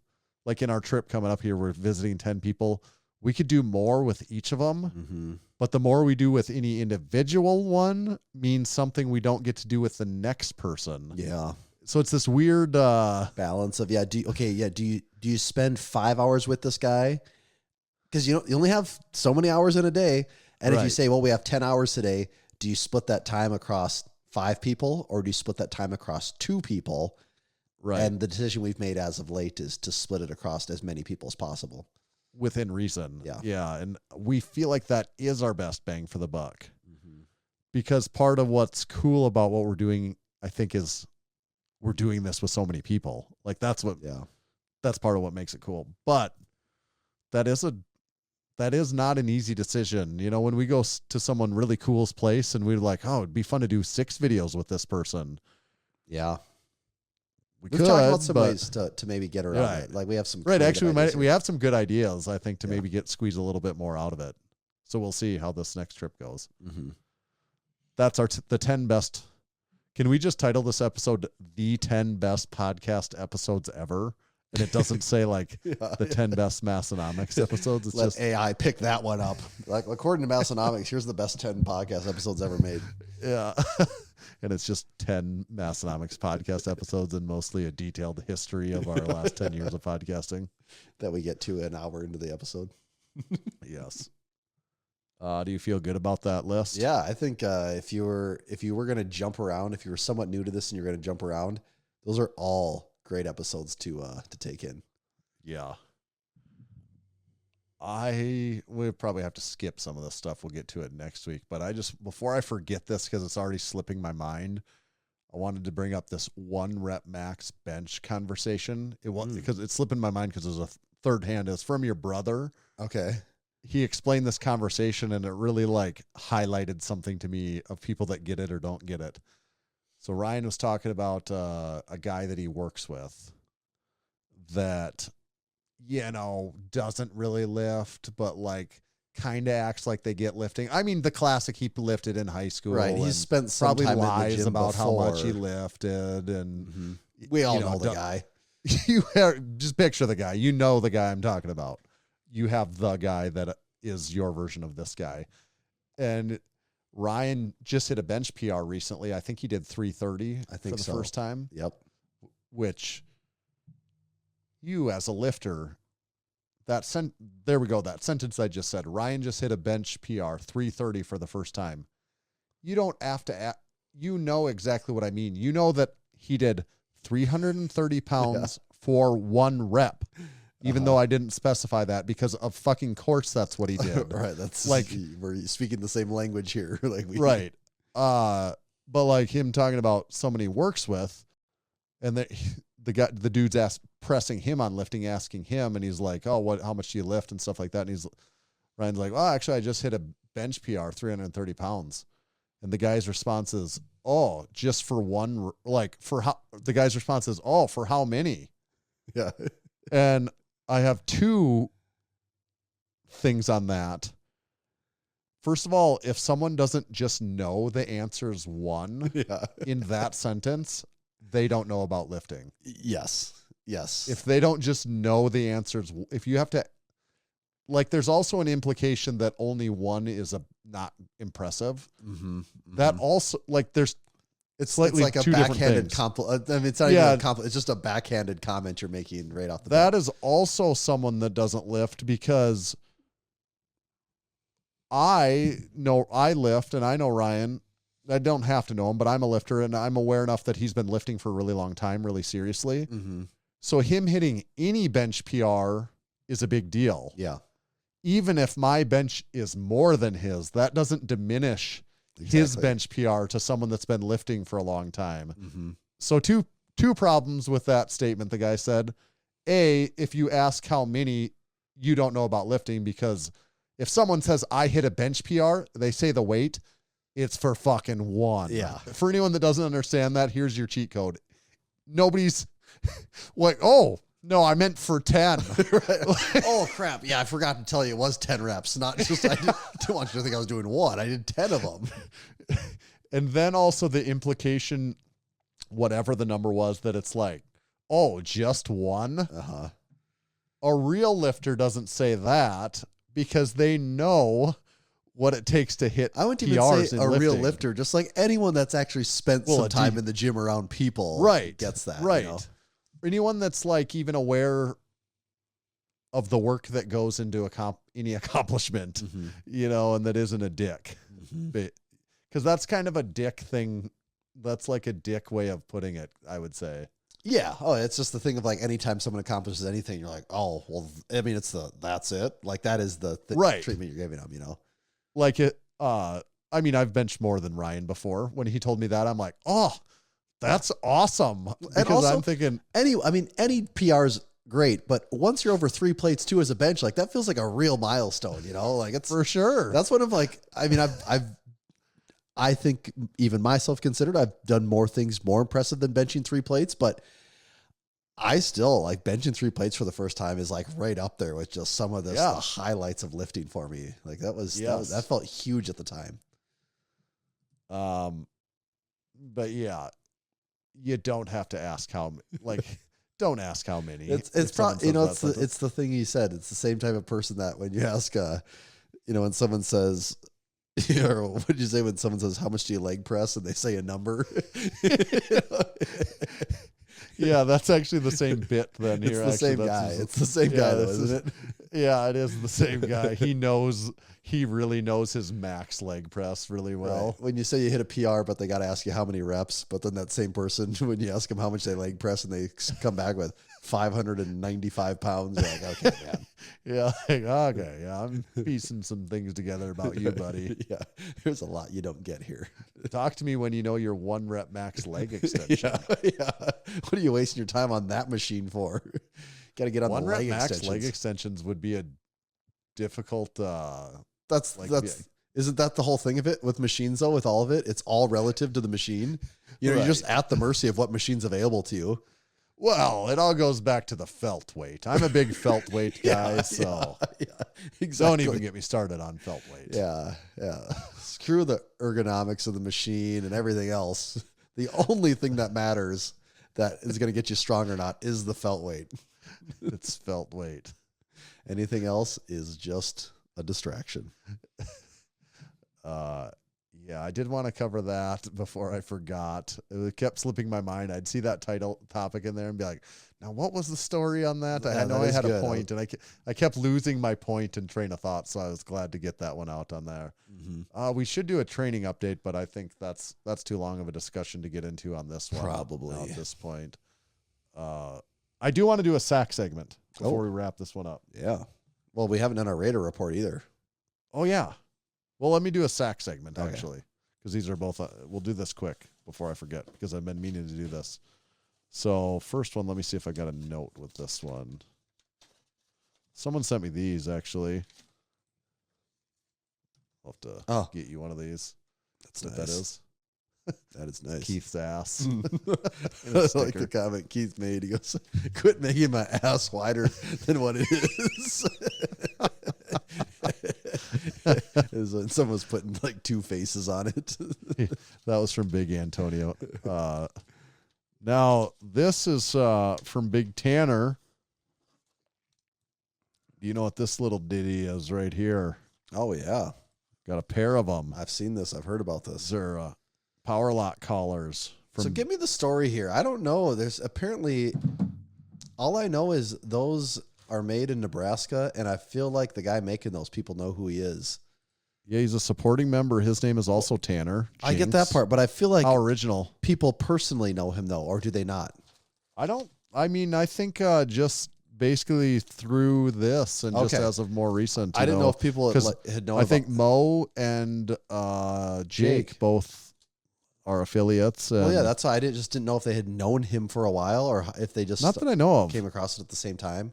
Husker Power Lock, the last barbell collars you will ever need. And I don't know if I'll read all of their note, but just to give some of that context, he said, my wife and I took a chance on a product that we truly believe in. Along the way, we have met some wonderful, creative, genuine people We have heard from gyms all over the U.S. about how much they love our collars. We manufacture, assemble, and fulfill all of our orders right here in Nebraska.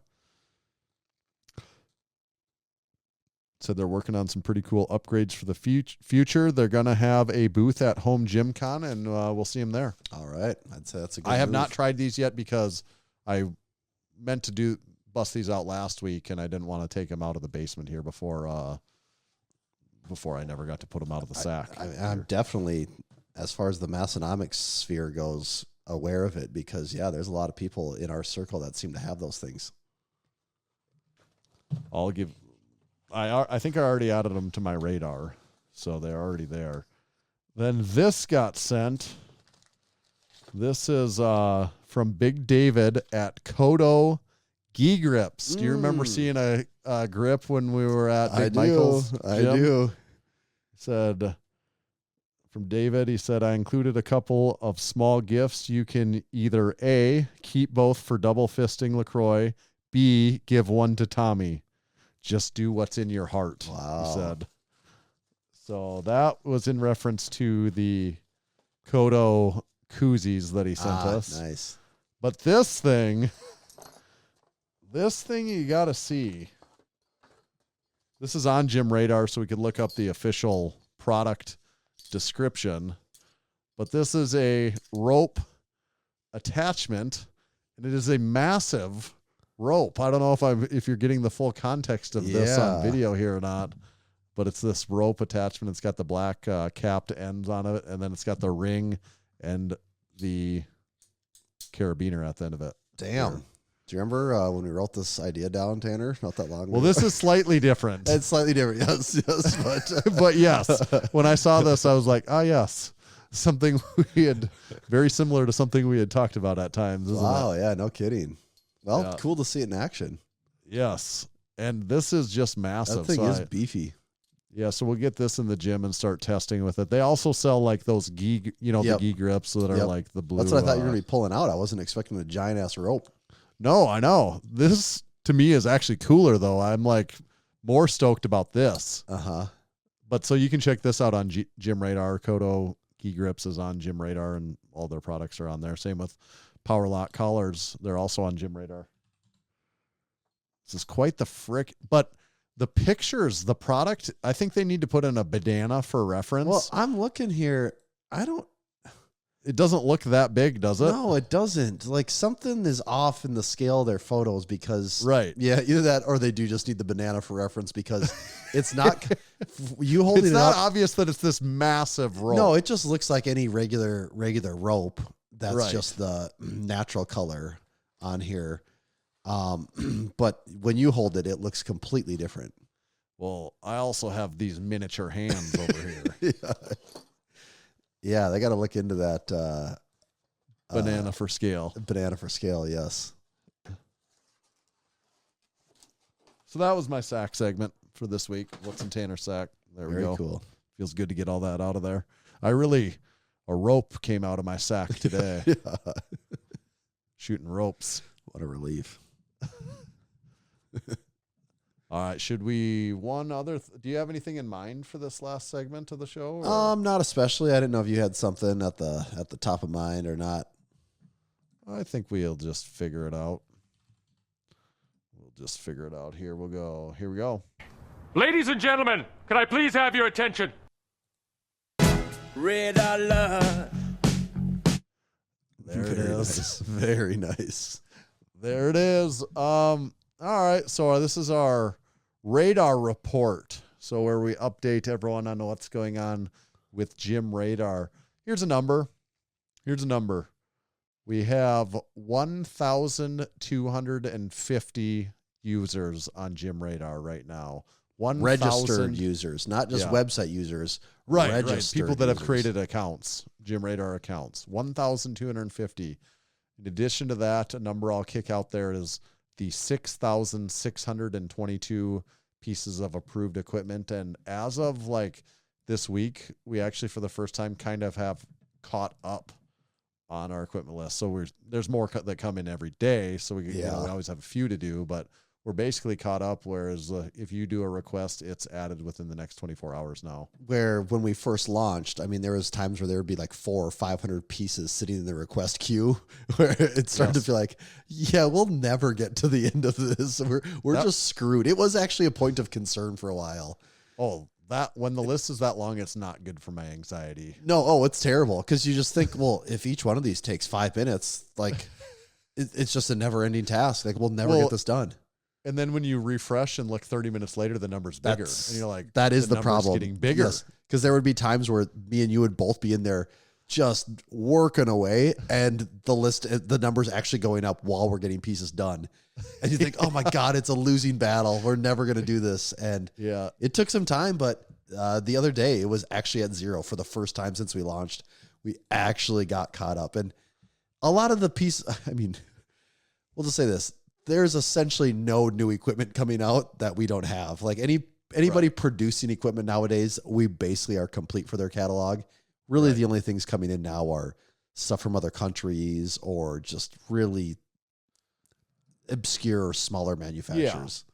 Well, I think we have almost twice, the database is almost twice as big now as when we launched too, you know? So like there is a point, you know, it's always the joke it'll never be complete, because it actually never really will be, just the way it works. But we're getting to a point where I think less and less will you come and search for a piece of equipment and not be able to come across it. And I guess the other thing I want to point out about Gym Radar, as long as we're on the subject, is love the guys over there. Don't know a ton about them personally, but the work they're doing over there. I'm assuming as straight as they come, you know, but those guys I'm just going to make an assumption here. The amount of work that this thing is, how impressive it is, I'm assuming this is the only thing those guys do. You know, I don't know how anyone could do anything and keep anything besides keep this machine running the way it is. So I'm sure it's their full-time job, and I'm sure it rewards them enough financially that's the case. Like it has to. There's no way that they're just doing this and just for the love of the game. No one does that. No one puts that amount of time into anything. But what I would say is, like, Gym Radar, what I find is it ends up being kind of different things to different people. There's several different aspects of Gym Radar, and you know, some people, maybe they'll get hung up on, I'm just picking a thing here, the reviews of Gym some Radar, people think it's just a review website. Right. And I'm like, that's not really it at all. Like, if you don't need to ever leave a review, and you could love Gym Radar. The reviews were literally not a part of our original vision of Gym Radar. No, those came in like a couple months into the build. We're like, it does kind of make sense if people are adding equipment that they should be able to talk about that equipment and their experience with it. Like, yeah, it was not a part of the initial build, and even for a little while into the creation of it. Well, and to both of us still, this is not a review website. No, I mean, that's not the primary goal. It just happens to be a secondary third thing that happened. Well, and it even just makes our primary goal better, because I'm like, well, we want this to be a gym community and inspiration piece where you can show off your gym and check out other people's cool gym. The reviews of equipment just make that even better, I think. Like, just like the robust database, the comprehensive database, you know, the images, pick anything, the videos, whatever. The reviews are just a piece that adds to the bigger mission. So, like, I mean, the ultimate goal here is just being able to take a peek into anyone's gym and see how they're doing it, what they got going on. Because there's just no good way to do that.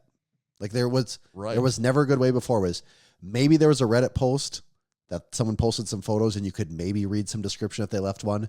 Or you would hope that person had an active Instagram account where they regularly posted photos of things in their gym. And even that can be a big stretch, and you got to somehow find this Instagram account of this person. Right. There just wasn't a good way to do it. And this, I think, aces the test of doing that. And yeah, reviews happen to be a thing that's on the site, but that's by no means the primary goal of the website. For sure. So that's my point there. Like, if you don't have to want to review every piece of equipment in your site to want to make an account here. Like, and actually what I'd tell you is don't worry about that. Like, we'd like it when people that do, because it just adds to it and it makes it interesting. If you, it's cool when you click on a piece of equipment and it's got 24 reviews and you see this actually aggregated score from a whole bunch of them that kind of means something. Like it actually tells you a story, but you can just like adding pictures of your own gym, and you might not be the person that wants to add your entire catalog of products, but you're just like, I want to show off a few of the cool things I've got going out on here. Here's my order of importance and what makes me happy on a Gym Radar account. 1, you make an account. 2, you add at least a photo of your gym. And 3, you add at least some pieces of equipment. Because now like the big things, add a rack, a bar, a bench. I'm not saying add 50 pieces of equipment. Even if you add 10, even 5, because 10 it actually is an interesting number. 10 paints a pretty good picture. It does. It really does. Someone adds at like 8 to 10, I kind of know what their gym is about. Yeah, because if I'm actually on the website and I'm trying to check out gyms, if I click on your page, you have a gym name, you have a photo of it, and you have some equipment, I can absolutely figure out what the vibe is here, what kind of, lifting, training you're into, like your style. Like I can see all of that from just a couple photos and knowing what equipment you have. And then after that, if you want to start chasing the leaderboard, leaving reviews, great. Like that's awesome. But by no means do we expect that of anyone. I just get some good photos in there. Actually, don't even get hung up on good photos. Put some photos in there. Right. Get them better later if you want to. Put some photos in there and just add some equipment. And that is what makes the site helpful for people, because now they can make those connections of finding what equipment is owned by who and what it looks like in a gym when they look at that equipment piece. Well, and actually you brought up a really good point there. I was talking about the reviews. The leaderboard is very much like that too. That wasn't in our original mission. That was something we added on later that we thought was really cool and that adds to it. But there again, you don't have to care about that at all, and you could probably still get a ton of value out of the site. Mm-hmm. Like, I would argue the leaderboard has no bearing for the vast majority of users. Right. It's just a fun little thing for the people that do want to be involved in that sort of thing. But like you said, it just doesn't really matter. It's not really the primary goal or whatever. This isn't what I would recommend, but even if you are like, I just never want anyone to see my gym or anything like that. Like, so I'm never going to create my gym on there. I'd be like, please consider doing it, because the more we get, just the cooler and the more fun it is and the more interesting the data is and stuff. But even if you just were really adamant about that, just checking out the equipment pages and like the most owned and what you can find about equipment that you don't really see just by comparing each individual site separately. I think that there could be really good value there for people. Yeah, I think as far as equipment goes, if you're trying to just get a pulse for what the general vibe about anything is, I don't think there's a better spot. Okay, full disclosure, biased. I'm going to say biased but honest here. But there we go. That's actually a new thing, biased but honest. I'm going to flip the game on its head. Let's stop saying unbiased. We're going to start saying biased. When it comes to Gym Radar, biased but honest. I can go to equipment manufacturer's website, but you have to wonder, are they deleting reviews? How curated are these reviews?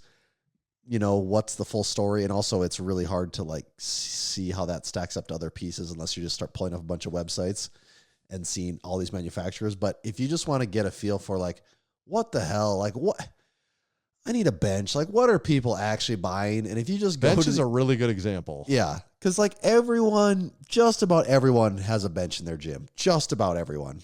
We've been to a lot of home gyms. I'm not sure if we've actually been to one yet that doesn't have a bench. And if you're looking into getting a new one, you're starting a gym, wherever you're at in the process, go here and you're just going to have such a good feeling for where the industry's at. Otherwise, what you do is you type in best bench, and you're either going through YouTube videos, and if that YouTube video is 4 years old, it's very outdated. Stuff has changed a ton. Or you're going to land on a Garage Gym Reviews article, and depending on where they're at in their update cycle, it may or may not be up to date, and it might not have stuff. But Gym Radar, man, it's right here. It gives you the actual pulse of what's going on in the industry with what people are buying and doing. Yeah. That's right. That's very correct. Man, is that our sales pitch? I guess that's our sales pitch. All right, gymradar.com. Come on. It's so useful, though, isn't it? Like, yes, it is. Like, I am literally looking at the benches right now. I'm just playing a scenario in my head. Okay, I really need a new flat bench tomorrow. I'm like, man, everyone owns this FB 5000 for rep. I got to at least consider that. And I'm like, okay, there's also 27 reviews, and it's got a 4.85 average out of 5. So I'm like, everyone owns it, and they really like it. I'd actually click into that deeper and be like, what did people say negative about it? That's what I would want. I'm like, okay, there's a lot of positive reviews. There's a lot of 5-star reviews. I want to actually find what did people say bad. So here I'm like, oh, they said a 4.33. Only qualm is the base leg is a little wobbly when you move side to side, which can be concerning with a heavy bench. I'm like, that's an interesting point. Mm-hmm. And actually, coincidentally, that's Big Dr. Jake. I know him personally, so it's even actually more valuable to me, assuming that's not the case. But I'm looking again, it's a lot more 5 out of 5. Do I see? Here's another 4.33. Big Antonio, bench is a bit light, so it can feel a little tippy. Once you're in place, it's not moving. Great bench. I'm like, well, is that, I'm just, but still mostly 5 out of 5 stars. But there's interesting things to take from that. And then you'd go to you can see a very, very cheap flat utility bench 2.0 for not saying very cheap, but like a far less expensive version from Rogue. You're like, okay, am I just looking for a cheaper price point? But then you click on that and compare it to the rep flat one. You're like, oh, it's only a difference of like $40 though. Exactly. And then really another comparison, you go, the next flat one is the Monster Utility Bench 2.0 from Rogue Fitness, which I actually have. Which is $335, or you start changing the pad to that not bad one, and all of a sudden it's $365, and throw some shipping in there, and it's like a $400 and some dollar bench all of a sudden. You're like, do I want to spend that much more, or does that rep one that has mostly 5 stars and a couple people were worried about the front foot? I'm like, is that one actually good enough? It might be. Oh, actually, you could read this guy. What did this guy say? He said, it's the first review on this one. He said, really solid fixed bench. I have the original 1.0 version, and this 2.0 fixed pretty much all of my complaints from the original version. Price is pretty good for what you get with this. 4.67 out of 5, and that's from me. There you go. I was actually very curious to read my review because I kind of forgot. So I'm like, what was my takeaway on this? But even if you're new to this though, and you're just like, who do people like, who makes, like, I don't know. I got buddies tell me like Rogue's the best. Like what's right. Like, I don't really know much about it. Like, I know that name. I know their stuff's nice, but like, who are people buying stuff from? And you go to look at the bench category and you see the top 12 benches, like 8 or 9 of them are from rep. And you're like, damn, these guys must have something figured out over there. Like they're getting a lot of ownership and a lot of praise. So the proof's right there. Like it's all out there for you.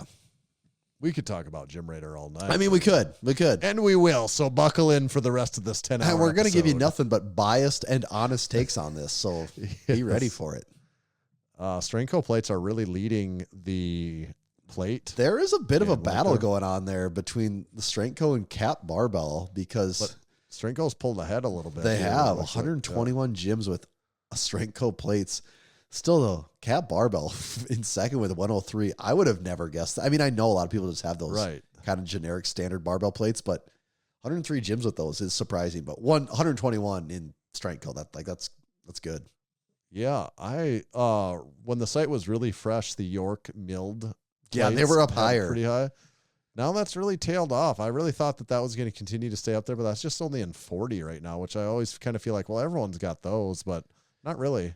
Yeah, I think as time has gone on too, they've gotten more and more expensive to where you don't like. There was absolutely a time where you accidentally got those, or like something that GymRadar taught me because I wasn't very aware of. People love a lot of people like the Fringe Sport Savage bumper plates. Yeah, like that they do. GymRadar has put that plate on my radar. Like not that I'd never seen it before or anything, but GymRadar has made me look at that plate in a different light that I'm like, God, people love this.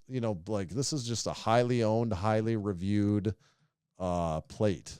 Yeah, see, because I'm like we're just not in the market for bumper plates. Like we're not those Right. guys. So like that's something we just never really look at. And same thing. I would have never guessed, because we also haven't came across that many gyms that have them in them either.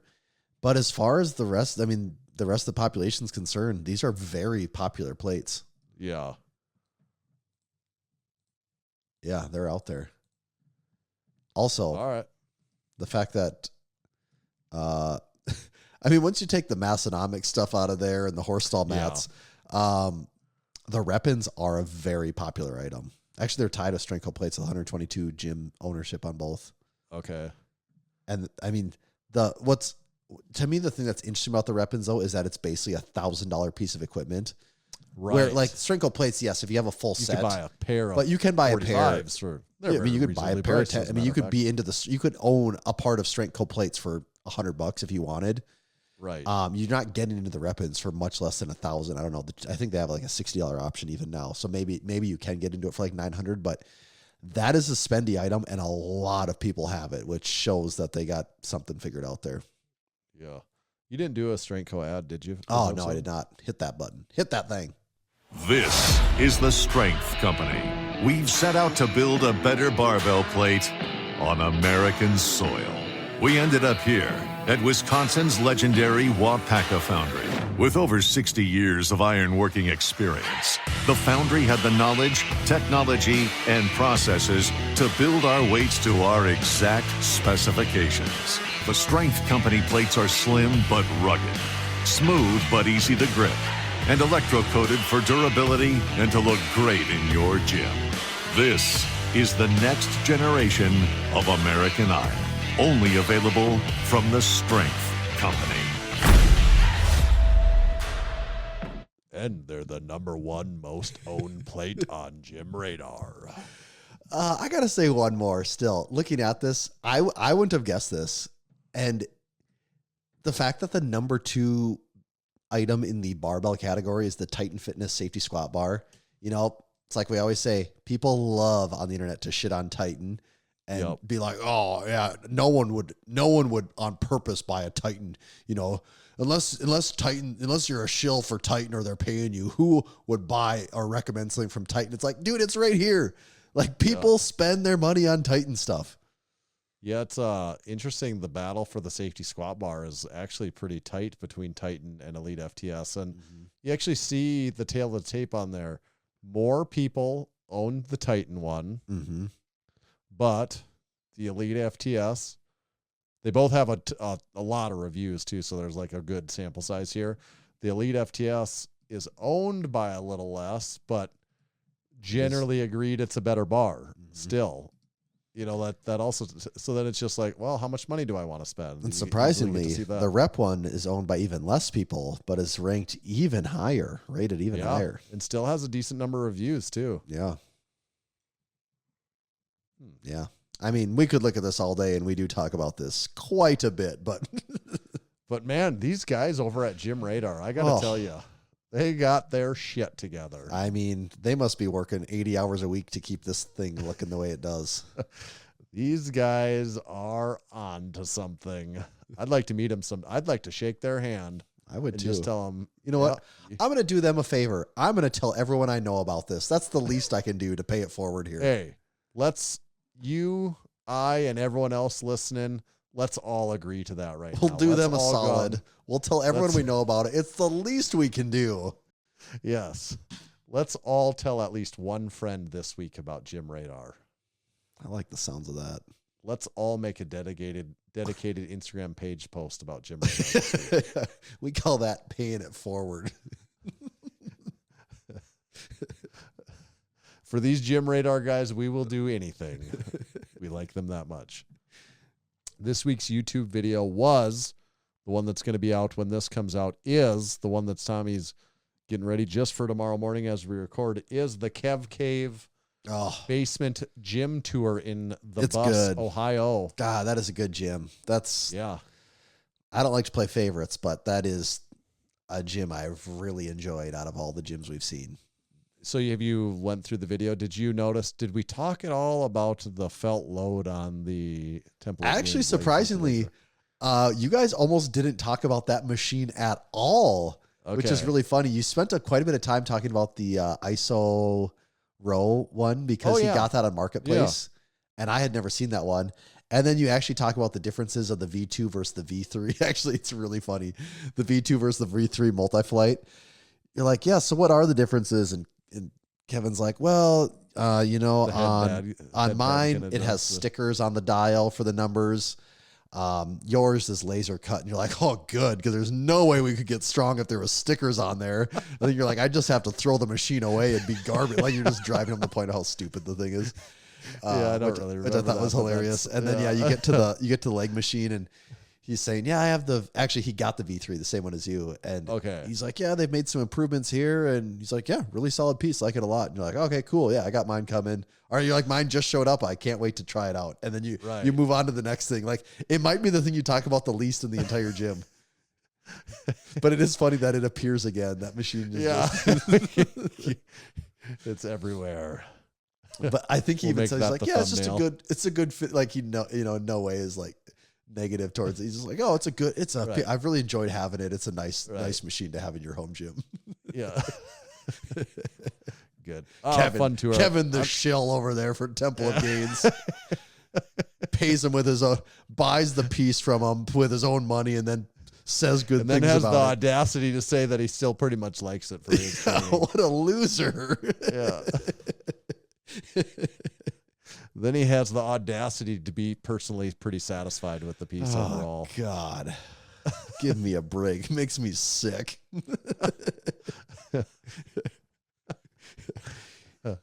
He's got the balls to decide for himself that he pretty much likes that machine. He's going to sit there and spend the money.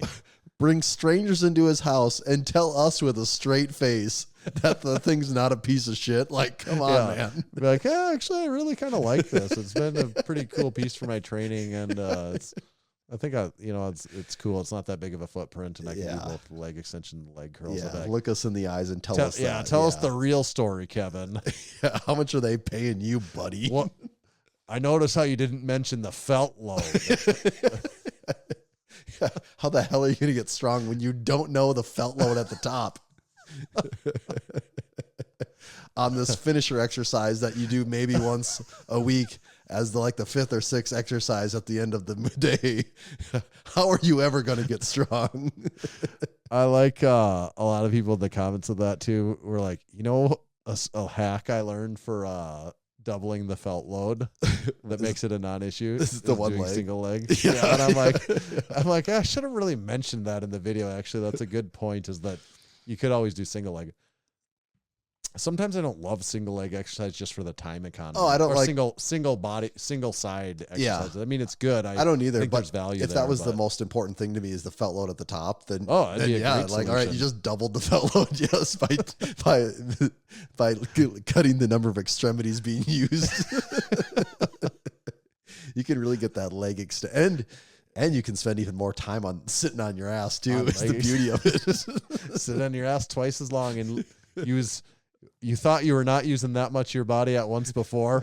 Let's cut it in half. Let's use even less of our body.